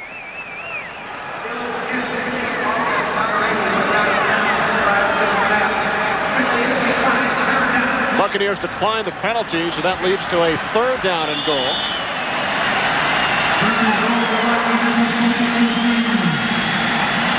Third and goal from the 9. Ford in the backfield with Charles Evans. Johnson to Ford, and he's met at the 6 by Anthony Parker, and Ford a bit slow up. That was a nice tackle by Anthony Parker. Ford shaken up, heading to the sidelines. Ford's a big, powerful runner. And so you're willing to throw this short pass short of the 1st down marker because you believe that Horde can beat Anthony Parker in a one-on-one match, but Parker brings him down and hurts him in the process. Well, Greg Davis, who hit from 25 earlier, out to attempt a 24-yard field goal. With Mitch Berger holding, the kick is good. But the Buccaneers hold the Vikings to just 3. So Tampa Bay's lead is now 21-6. I needed a look. Obviously, Dilfer and the Buccaneers, with 2 touchdowns, have been much better at putting that ball into the end zone. You see the total yards. It's not that far off. You have to remember this, though, about the Minnesota Vikings. They were down at halftime in week 1 against the Bills. Actually, they had only a 3-point lead against the Bills. They were down last week against the Bears, 10-3. They've scored a tremendous amount of points in the 4th quarter. Yes, big 4th quarters in both games as Warren Dunn is met head-on by Anthony Pryor. And that's what makes you nervous about a small runner when he gets a hit like that, because how many of those kind of hits can he take? I think Warwick Dunn, with the tremendous confidence that he has, would tell you he can take as many as he can. Warwick Dunn said, "I think big." He does think big. You got to think big when you're taking a hit like that from Pryor. I don't know how many of those hits anybody could take.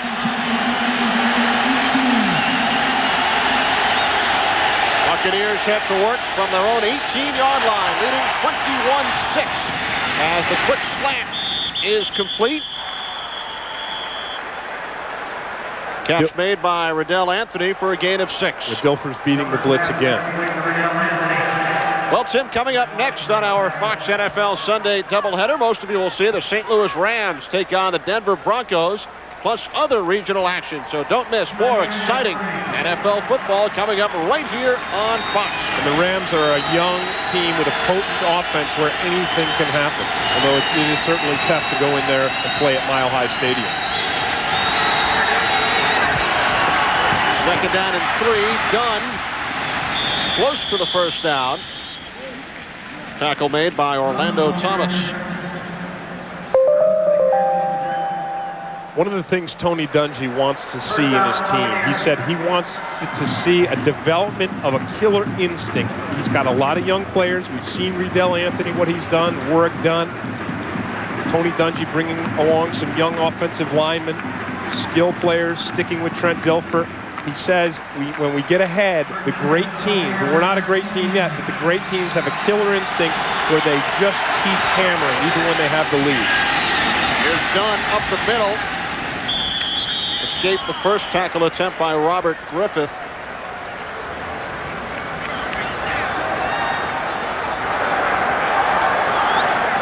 Work done on the carry. And you see the new colors there by the Tampa Bay Buccaneers. And I know that these colors are successful. It's successful marketing because I was watching tape of the Tampa Bay Buccaneers this week when my 3-year-old son was there. And he said, "Hey, I want one of those. I want to be one of those guys. I like that. He's 3 and he says, I like that skull and those swords. Didn't say that last year? No, he didn't like that orange. 2nd and 7. Dilfer is nearly picked off by Ed McDaniel. And right now, for this McDonald's game break, let's head to James Brown and our Fox Television Center. Hey, Kenny, I think Tim would agree this is making up for a mistake. Fiegels drops the snap there, but makes up for it. Alert play, laterals to Chris Gedney. Well, guess what? Washington still got the ball, but an alert play making a bad situation a little better. Back to Kenny Albert and Tim Green. See, what I high agree, school, JB. What high school and college did Chris Gedney attend? Hey, Liverpool High School, Liverpool, New York, Syracuse University. Two wonderful places. Following Tim Green. Buccaneers on 3rd down. Dilfer is hit. Wayne Rudd, the first-round draft pick out of Alabama, ends up with his first sack in the National Football League. That's the big play they needed. Coach Fazio sent Orlando Thomas on this blitz earlier, coming clean off the corner. Dilfer shook him. Dilfer can't shake Wayne Rudd on this play, and it's the big defensive play that this Vikings defense is known for. And Dilfer fortunate the ball bounced back underneath him. Vikings have already returned 2 fumbles for touchdowns this year. David Palmer from the 26 across the 30, and it is John Lynch, who has been very active this afternoon, who makes the stop following the 6-yard return. 50-yard punt by Barnhart.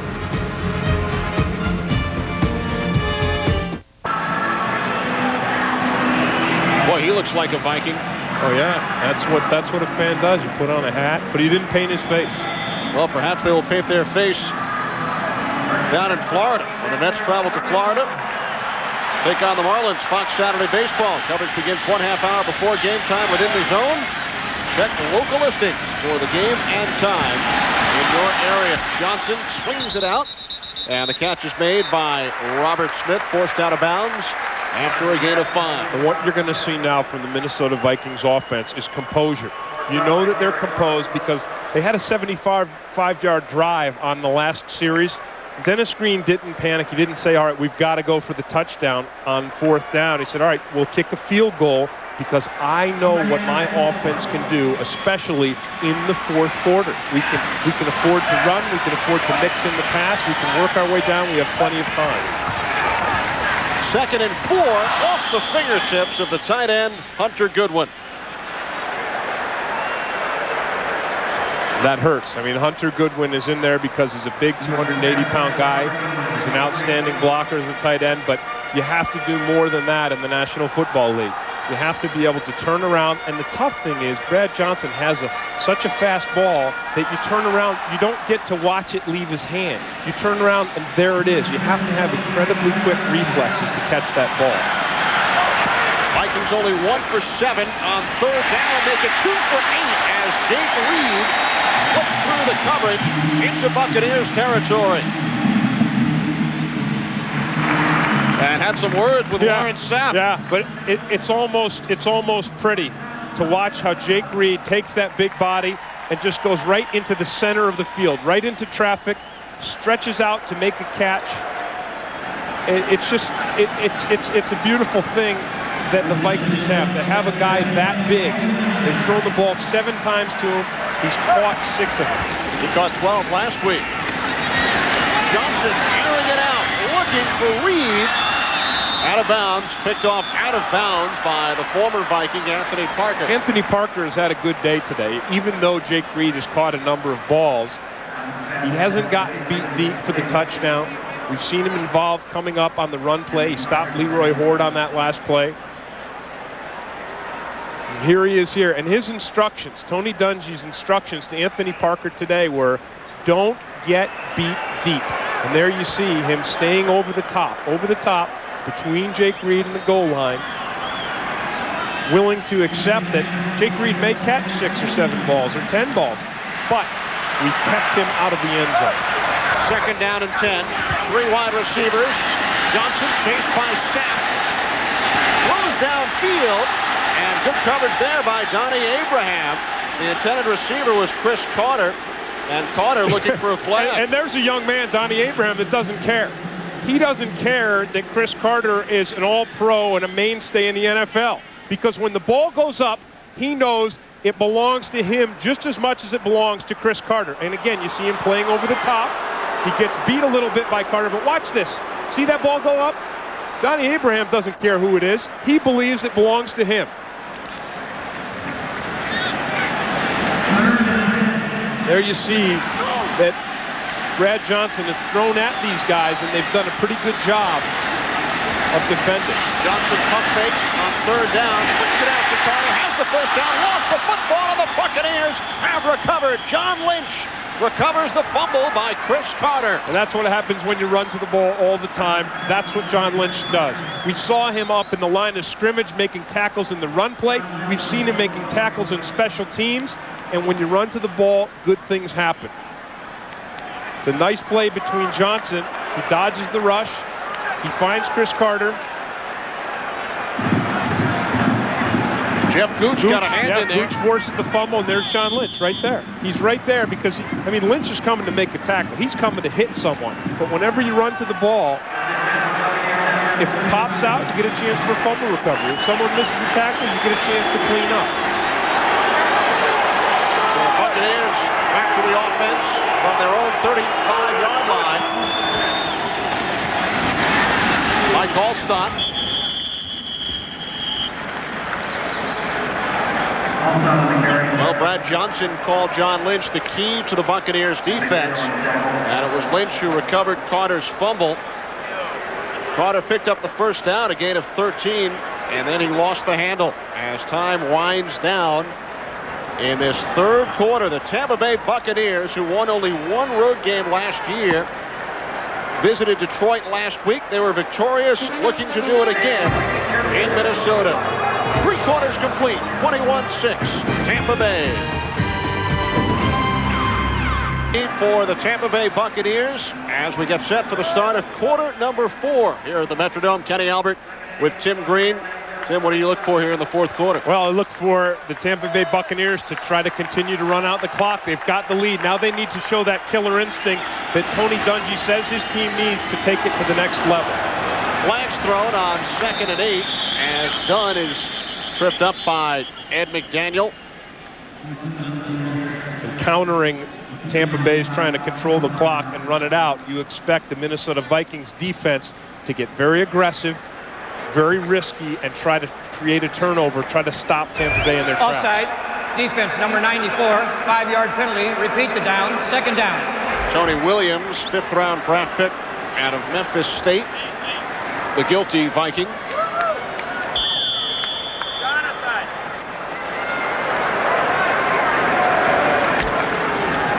George rolling his hands. When he rolls his hands, it means something, right? It means something's coming. Like a storm. Try to bring a storm. On 2nd and 3, Buccaneers keep it on the ground with Alstott about 1.5 yards shy of the first down. He stormed him. Folks, that's exactly what he did when he rolled his hands like that. Meant let's get some kind of aggressive front up there. And you saw the linebackers right at the instant the ball was snapped. The linebackers all shot right to the line of scrimmage. This is a very critical play right here, 3rd down and short. The thing you have to watch out for on 3rd and short is you have to realize that Alstott and Dunn both have the ability to turn a small short yardage play into a big game. Dilfer fakes the handoff to Dunn, rolling right, keeps it himself, dives across towards the first down marker. And we will wait and see exactly where they spot the ball. And it looks as if Dilfer has enough for the first down. Dilfer was smart on that. He put that ball, he ran right at the marker, and he saw where he had to go with the ball, and he just put that ball forward. Watch what he does with the ball. Watch the placement. He knows guys are coming. He knows he's going to get hit. Look at how he puts that ball right out there to the marker to pick up the first down. That's savvy. Look at that. That's poise. He's a young guy in quarterback age, in quarterback years. You know, a dog, you say it's 7 years for every one. Well, a quarterback, it's like 1 for every 7. He's been in the league 4 years. That's not old for a quarterback. And he told us he's found relaxation in football this year for the first time. Well, he never got along with Sam Weiss. He never liked Weiss. I don't think Sam Weiss liked him. And Trent Dilfer was never happier than when Weiss got canned and Tony Dungy was brought in. Timing pattern, and the pass was behind the intended receiver, Riddell Anthony. There's his youth. There's his inexperience and his youngness. He's going to talk to Riddell Anthony right now and tell him the way things should be, the way things should have been. Well, Anthony has helped set up 2 of the 3 Buccaneer touchdowns. First, the 26-yard end-around run in the second quarter, then the outstanding catch in the third quarter from 28 yards. Dilfer to Anthony. Again, Trent Dilfer has a luxury today. He's got the lead, and he also has an offensive line that's neutralized John Randall. Warwick Dunn works his way ahead for 3 yards. Robert Griffith made the stunt.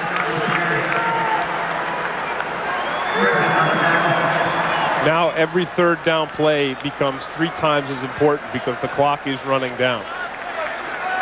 You see Warwick Dunn's numbers there. Again, Warwick Dunn is a kind of running back, as is Robert Smith for the Vikings, that will run for 3 or 4 yards to carry, but all of a sudden he may break a big one. That's what Dennis Green doesn't want to happen. This third down junction. 4 wideouts, and Dilfer keeps it on the ground with Dunn, breaks 2 tackles, cuts to the inside, has the first down. There it is. You called it, Tim. You called it. 52-yard touchdown run. That's what he does. Now his average has just been doubled in 1 play. He goes along, but every time he touches the ball, it's dangerous.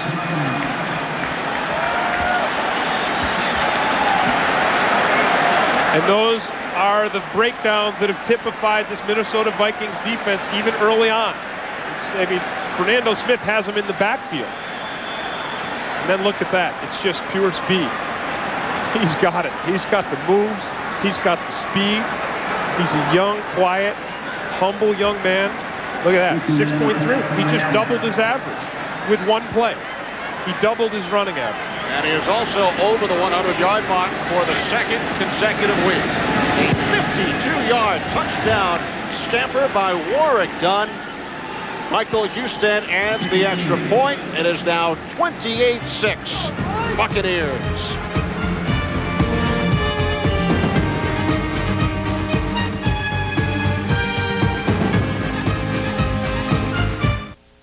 Fox NFL Sunday is brought to you by Miller Lite, now official beer sponsor of the NFL. By your select GM Goodwrench Service Plus dealers. The plus means better. By Pizza Hut. Wouldn't it be great to enjoy today's game with a great pizza from Pizza Hut? And by The Edge, the exciting new thriller from 20th Century Fox, September 26th. Only in theaters.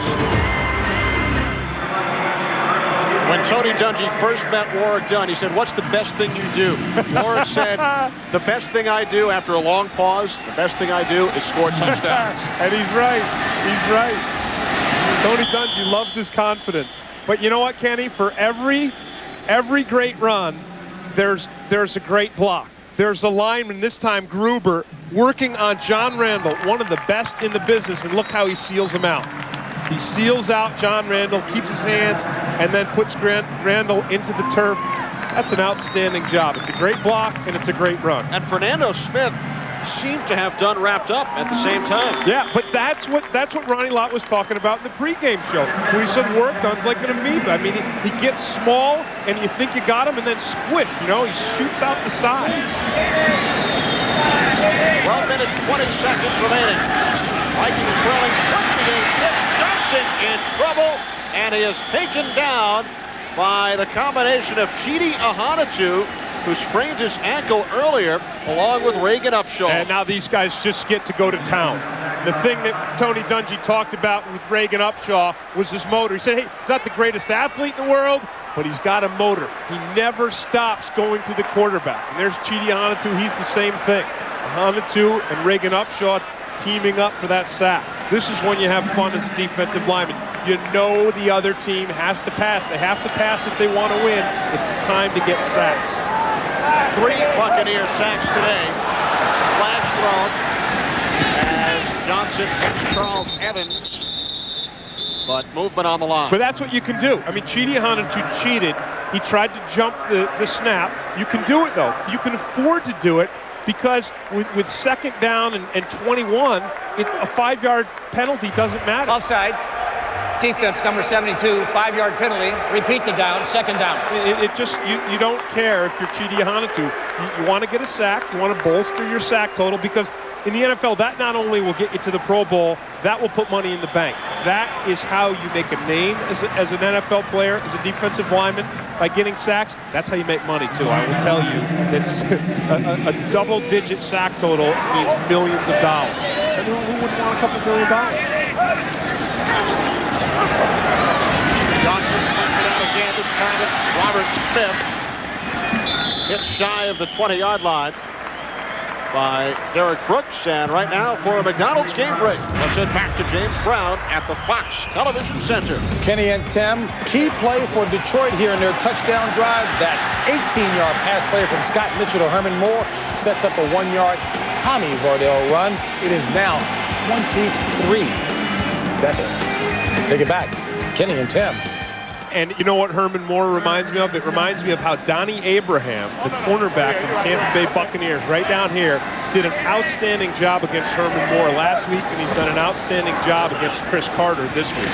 Johnson on 3rd and 7 to Chris Walsh. He makes his second catch of the afternoon and has enough for the Minnesota Vikings first down. And see, now Brad Johnson is playing against two things. He's playing against the Tampa Bay defense that knows he's going to pass, and he's playing against the clock because he's 22 points behind. He's only got 10 minutes and change, and he knows he's got to hurry.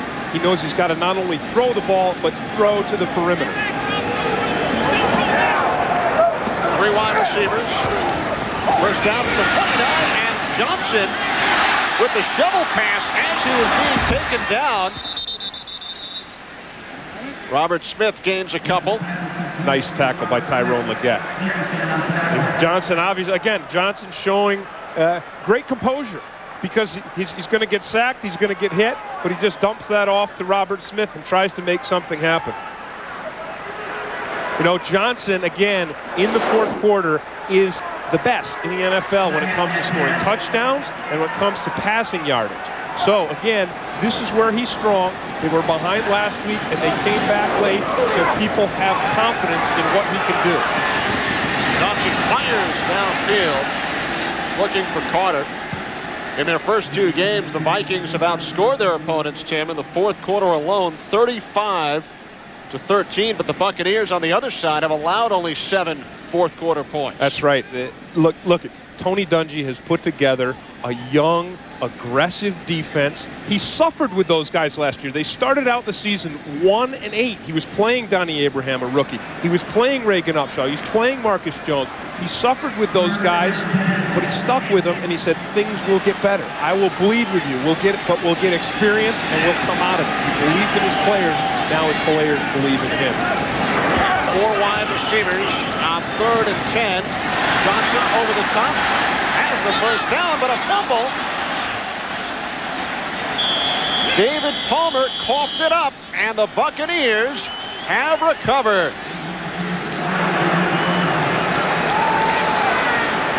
Derek Brooks on the recovery. Second fumble after a completed pass here in the second half.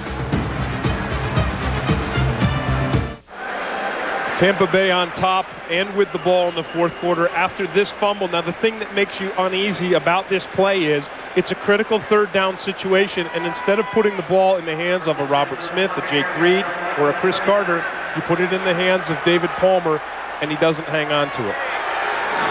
So the Buccaneers take over following the Vikings' second turnover on the Minnesota 39, and that is the first carry of the season by Eric Rett, 2-time 1,000-yard rusher, and flags were thrown. Well, this is cleanup duty for Eric Rett, and this is why, you know, Illegal we've got motion. work done. Offense, number 82, moving forward prior to the snap. 5-yard penalty.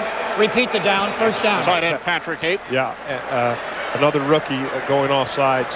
But Eric Rett, what you want to do with him now is you just want to pound the ball out. You got a 22-point lead. Time is running out.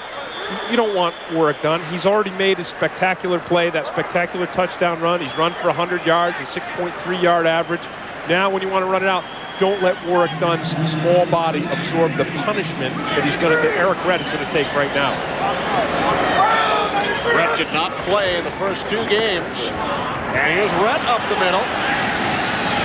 Down to the 37, a gain of 7. Another flag on the play, but you talk about the punishment. Eric Redd is probably thankful to have the punishment. I mean, he's like a man, a dying man in the desert, and you're giving him a cup of water. And that's how awful it feels when he was a star. He was the Fair to the right. 5-yard face mask. Defense number 20, 5-yard. Repeat the down. First down. Dwayne Washington with the face mask penalty. But Eric Redd, and then he had that holdout. And then his career has just gone downhill from there. Now, the most difficult thing about that is for Eric Redd, now he has to wonder, did I do the right thing by holding out, by trying to get another contract? I listened to my agent. My agent thought it was best for me. I thought it was best for me. If he keeps believing in himself and he can revitalize his NFL career, everything will be fine. If he doesn't, he's always going to look back to that holdout, and he'll never forget it for the rest of his life. Here's Redd once again. Redd over 1,000 yards each of his first 2 seasons prior to the holdout last year. Tampa Bay coming into this game over the last 2 seasons have won 7 of their last 9, their best 9-game stretch in team history, and only Carolina and Jacksonville have done better. Yeah, look at the company, the Carolina Panthers and Jacksonville Jaguars. You got the Packers and the Patriots, the 2 Super Bowl teams, and then you got these powerhouses, Denver and Dallas, and Tampa Bay is right there in the midst of them over the last 9 games. 2nd and 3, Redd. Close to first down yardage. Orlando Thomas made the stop. Well, a victory here today, and the Tampa Bay Buccaneers will sit atop the NFC after 3 weeks. Yeah, and the 2 friends, Tony Dungy and Dennis Green, his mentor. It's just it's a nice story. You knew it was going to be a nice story no matter who won this football game. And both coaches said yesterday, it's going to come down to the players. It's going to come down to guys making plays. For Tampa Bay, it came down to Trent Dilfer's poise, the protection his offensive line gave him. Warwick Dunn with a spectacular run to really look to seal this victory. 3rd down and 1 as Dilfer tried to hand it off to Redd. They miscommunicated on the exchange. So the Buccaneers force back. Well, despite the fact that this is a bit of a botched play here, Dilfer fumbling the ball, he has really played very, very well today. He's shown great composure. I liked on that 1 3rd down, or that 1 2nd down play where he ran and he held the ball out to get the first down when he scrambled. I liked the way he shook off Orlando Thomas to beat a blitz and then throw a long pass. You have to admire Trent Dilfer and expect that he's going to develop into one of the elite quarterbacks in the National Football League. Flag thrown. The Buccaneers let the play clock run down to 0 in order to get more space for Tommy Barnhart. With the line of scrimmage, the delay, Vikings 38. Offense, the yardage is declined. 4th down. So the Vikings declined the penalty. So the line of scrimmage remains the Minnesota 38. If you want to give us 5 yards, we don't want it. And there's David Palmer, who fumbled just moments ago.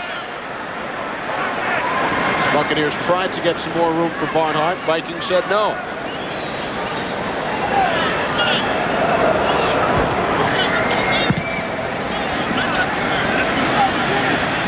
Palmer lets it go, and it bounces into the end zone. 38 yards on the punt. Kenneth Gant could not keep it in the field of play. Will return to Minneapolis in a moment.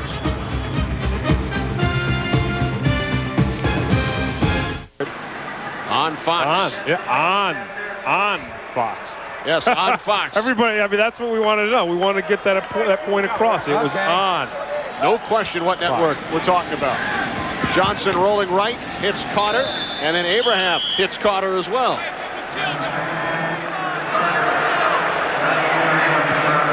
What a pleasant young man to talk to. Yesterday, speaking to him, quiet, congenial, polite, every good description you can think of. You're talking about yourself? I'm talking about Donnie Abraham, and I think cornerbacks in the National Football League have to be one way or the other. They have to either be brazen and cocky, or they have to be quiet and have a lot of equanimity. Oh, Johnson on 2nd and 8, nearly picked off by Tyrone Leggett. Yeah. And he's played pretty well too, Tyrone Leggett. Again, that's a sign of a good football team. When you have guys who come in, like Tyrone Leggett has, and make plays.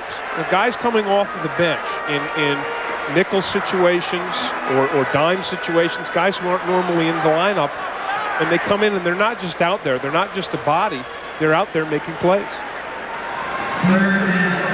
Buccaneers defense came in ranked 8th, and they have held the Vikings to just a pair of field goals. 5.5 to play. Vikings just get the snap off. Johnson steps up, has the first down. Jeff Gooch finally came together with Johnson after his 10-yard gain. If they get a score here, then we'll get to see the onside kick by the Vikings for real. We almost saw it on the opening we kickoff. Saw a couple fake onside kicks. This time we'll get to see the real thing if they can put it in. There's Orlando Thomas again, shaken on that blitz by Trent Dilfer. Dilfer just shucked him off. Completed the big pass play. First down from the 33-yard line. Johnson took a hit once again. Warren Sapp said hello to Brad Johnson.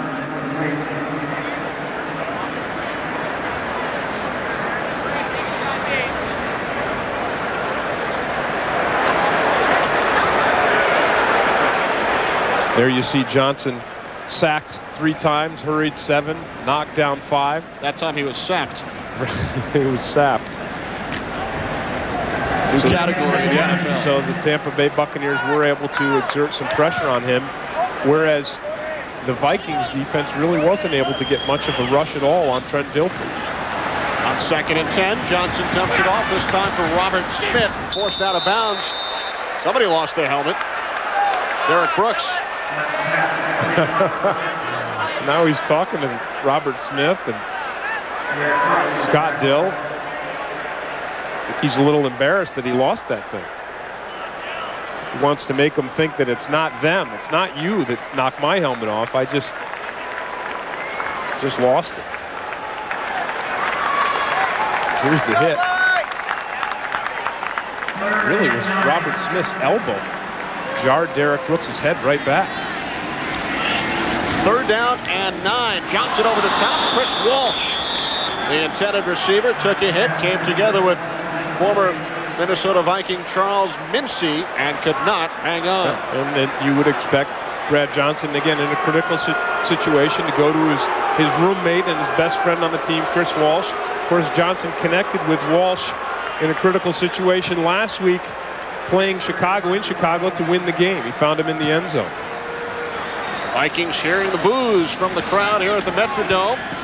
Here's Warwick Dunn, who scored on that 52-yard touchdown run earlier. Chris Walsh wrapped him up. With under 4 minutes to play from Minneapolis, Buccaneers on top. 28-6 lead for the Tampa Bay Buccaneers, who look to make it 3-0 on the season. Coming up next, our Fox NFL Sunday doubleheader continues, as most of you will see the St. Louis Rams and quarterback Tony Banks against John Elway and the Denver Broncos, plus other regional action. So check local listings for the game and time in your area. Eric Rett, who has replaced Warwick Dunn. 2nd consecutive 100-yard game for Dunn, including his 52-yard touchdown run here in the 4th quarter. And they're looking at Warwick Dunn's hand. Again, it's the pounding that you have to watch out for with a player like that, because he is so talented. You want to use him, but you don't want to use him all the time, because he's going to take some hits. I mean, you all take hits in the National Football League. When you're a runner, you've got a bullseye on your back. Everyone's taking a shot at you. When you're only 178 pounds, it's tough to hold up. Here's Eric Redd again. Robert Griffith made the stop.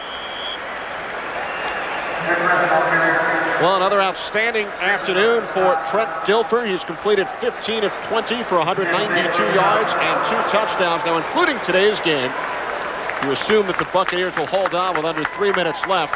Over the last 2 years, there you see in the 9 Buccaneer wins, the touchdown to interception ratio as opposed to the 10 losses. Yeah, 13 touchdowns, 2 interceptions in the wins, and almost the opposite. 3 touchdowns, 17 interceptions in the losses. And again, if you looked at that, you would see that it was heavy interceptions early in the season last year. But Tony Dungy believed in Trent Dilfer, as he believed in a lot of his young players, and said, I'm going to live with you, I'm going to believe with you, you're going to get better. And Dilfer was able to gain confidence and experience, and now look where they are now, 3-0 on top of the Central Division, the only unbeaten team in the National Football Conference. And we hit the 2-minute warning in Minneapolis. The Bucs will make it 3-0.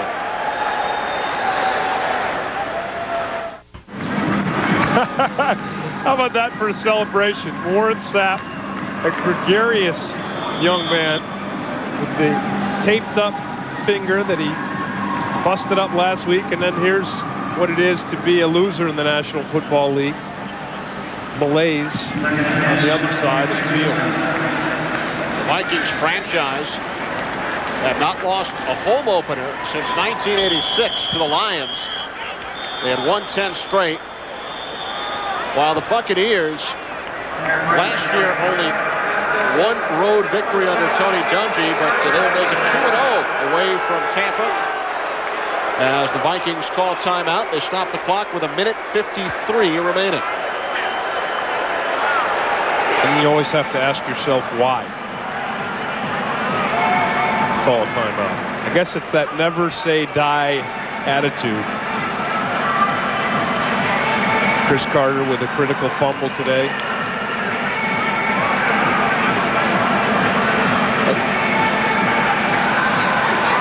Dennis Green watching his understudy come into town and upset his own team. They split 2 games last year with both teams winning at home. In fact, Tony Dungy's first victory as head coach came at the hands of Dennis Green and the Vikings out in Tampa. Eric Redd on 3rd down. As the Buccaneers look to run out the clock. Vikings call another timeout with 1:47 remaining. Well, Tim, the last time the Tampa Bay Buccaneers, in fact, the only previous time the Buccaneers started a season 3-0 was back in 1979. Jimmy Carter was president. Kramer versus Kramer, best motion picture. Billy Joel, 52nd Street, the top album. And Tim Green, sophomore wrestler / football player at Liverpool High School in upstate New York. And our spotter, Mark Berriel, wanted you to run this one because that was the last time he beat me in a wrestling match. He had 2 years on it. I know, and once I got to be a junior, then I started thumping him. Well, Tony Dungy in 1979 was a special teams player for Dennis Green with the San Francisco 49ers. That was a great Affleck. Where were you in '79? I was in 6th grade. Wow. You were in 10th, I was in 6th. But the Tampa Bay Buccaneers were 3-0. They also won their 4th and 5th games in 1979, a 5-0 start. And they advanced all the way to the NFC Championship game before losing to the Rams. The best season in Buccaneers history, and for the first time since then, they will start 3-0 with the Miami Dolphins coming to town next week. I like a lot of things about Tony Dungy and the Tampa Bay Buccaneers, but one of the things I like most is the fact that they're not making too much out of the fact that they started 2-0 and now they're 3-0. If you ask them, they will tell you, we're a good team, but we're not a great team. And with that attitude, they'll become a great team because every week they want to work to get better. And that's the only way you go from good to great. Johnson to Charles Evans. And the Vikings call their final timeout. Well, no, Johnson looked like he wanted the timeout, but the clock continues to run. Here's Evans again. At the first down. At the 47-yard line with 1:10 on the clock. So the Vikings and the hurry-up offense trailing 28-6. They led 3-0 on the 25-yard Greg Davis first quarter field goal, but the Buccaneers would score 3 consecutive touchdowns. Dilfer hitting Jackie Harris and Horace Copeland. Mike Allstott, that terrific effort, the 1-yard touchdown run, and then in this fourth quarter, a 52-yard TD run by Warrick Dunn. Again, Trent Dilfer showing poise, putting up good numbers today. Riedel Anthony, the rookie wide receiver for Tampa Bay. Warrick Dunn with ice on his thumb or something there. Big bag of ice. It's almost bigger than him. It wouldn't take much to be bigger than him, but it'd take a lot to play bigger than him. The reigning NFC Offensive Player of the Week will certainly receive some votes again this week as Charles Evans is forced out of bounds at the Buccaneers 31. And the crowd comes to life with 43 seconds to go. Too little, too late for the Vikings. And when you talk about the crowd, Trent Dilfer was concerned with the crowd and concerned with the noise. He said it disturbed him the last 2 times he was here. It affected his poise. It affected his judgment. He was determined today to come in here, not let it affect him, and to operate an offense with an efficiency that would take the crowd out of it. Because once you get up and once you continue to score and move the ball around on the home team, it does. The crowd flattens out. Johnson looking, end zone for Carter, touchdown.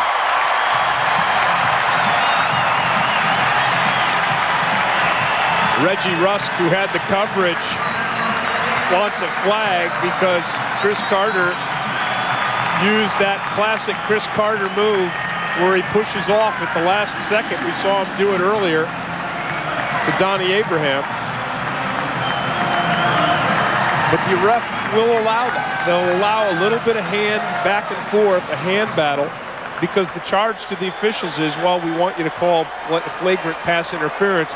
We also want you to let these guys play. It is a game of football, and contact has its place. And the Vikings will go for 2. Buccaneers call timeout. 28-12 lead for Tony Dungy's Buccaneers. Coming up on our NASDAQ stock market postgame report, we'll take you around the National Football League. Scores and highlights, plus the Fox Sports ticker. Up to the second stats from this afternoon's games. And stats from this game, Tim, for what it's worth, in a losing effort. Brad Johnson with his first career 300-yard game. His previous high was 285 yards last week in Chicago. Dennis Green knows that he's got a quarterback in Brad Johnson. He knows he's efficient. He knows he'll keep his composure. But his offense, while they were able to move the ball around the field, really weren't able to find the end zone. Obviously, that's part of it. That's a big part of the game, right? Usually the team that finds the end zone or scores the most points wins. I've really realized that over the years. Johnson takes it himself and has the 2-point conversion. So it is now a 28-14 Buccaneers advantage. So we're going to get that onside kick that we've been waiting for. Maybe we'll see it for real this time. And Tim, as you know, this game is presented by authority of the National Football League. It is intended for the private use of our audience. Any rebroadcast or other use of this telecast without the expressed written consent of the Minnesota Vikings and the NFL is prohibited. Great job as usual by our entire crew, led by producer Rich Russo, director Peter Bleckner, statistician Barry Hockhauser, our spotter in the booth Mark Berryhill, and of course our entire Fox crew bringing you the pictures and the sounds from the Buccaneers 28-14 lead over the Minnesota Vikings. Coming up next on Fox, Tony Banks and the Rams travel to Denver. They take on John Elway and the Broncos. Some of you will see the Saints and the 49ers, or the Carolina Panthers and the San Diego Chargers, as Kerry Collins and Stan Humphries both return from injuries. Well, there we see the Vikings onside kick. Flags thrown. Free kick out of bounds on a sharp free kick. 5-yard penalty. Free kick. Now you only get to re-kick it once. You get one re-kick, so you get 2 shots at an onside kick.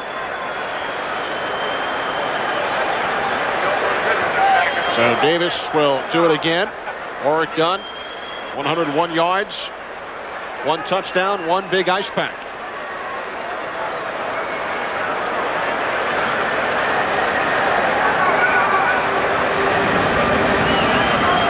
So Davis will try it this time from the 25.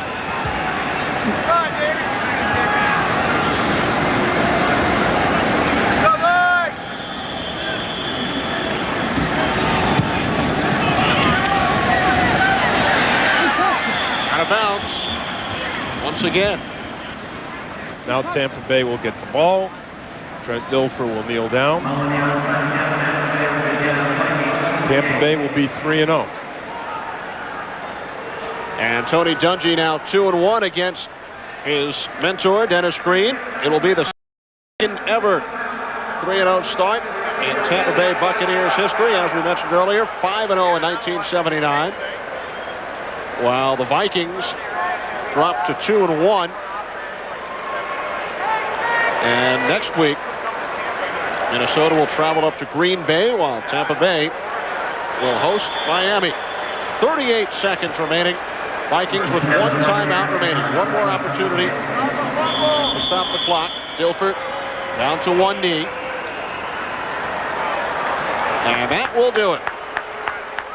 Tony Dungy and the Tampa Bay Buccaneers, the only 3-0 team in the NFC, while Dennis Green and the Vikings dropped to 2-1. Tony Dungy congratulated by his former players on the Vikings defense. And it certainly is impressive how quickly Tony Dungy has turned this franchise around. Tampa Bay, the doormat of the National Football League for so many seasons. Do it. See you later. There's the 2 friends, Tony Dungy and Dennis Green. But really, in a very short period of time, Tony Dungy was able to turn around this team, not only in terms of winning, but in terms of attitude. There are Warren Sapp and John Randall. Those 2 guys spent time together at the Super Bowl. Warren Sapp, I never saw anything like John Randall. We were going down the street on Bourbon Street, and he was doing swim moves, pass rush moves on lampposts. But he said, this is the guy that I want to model myself after. And Warren Sapp certainly has modeled himself after John Randall when it comes to having upped his intensity and the intensity with which he plays the game of football. Although I don't think John Randall appreciates the fact that Warren Sapp said people are going to put, I think Kenny asked Warren Sapp, are you in the league with John Randall? And Warren's response was,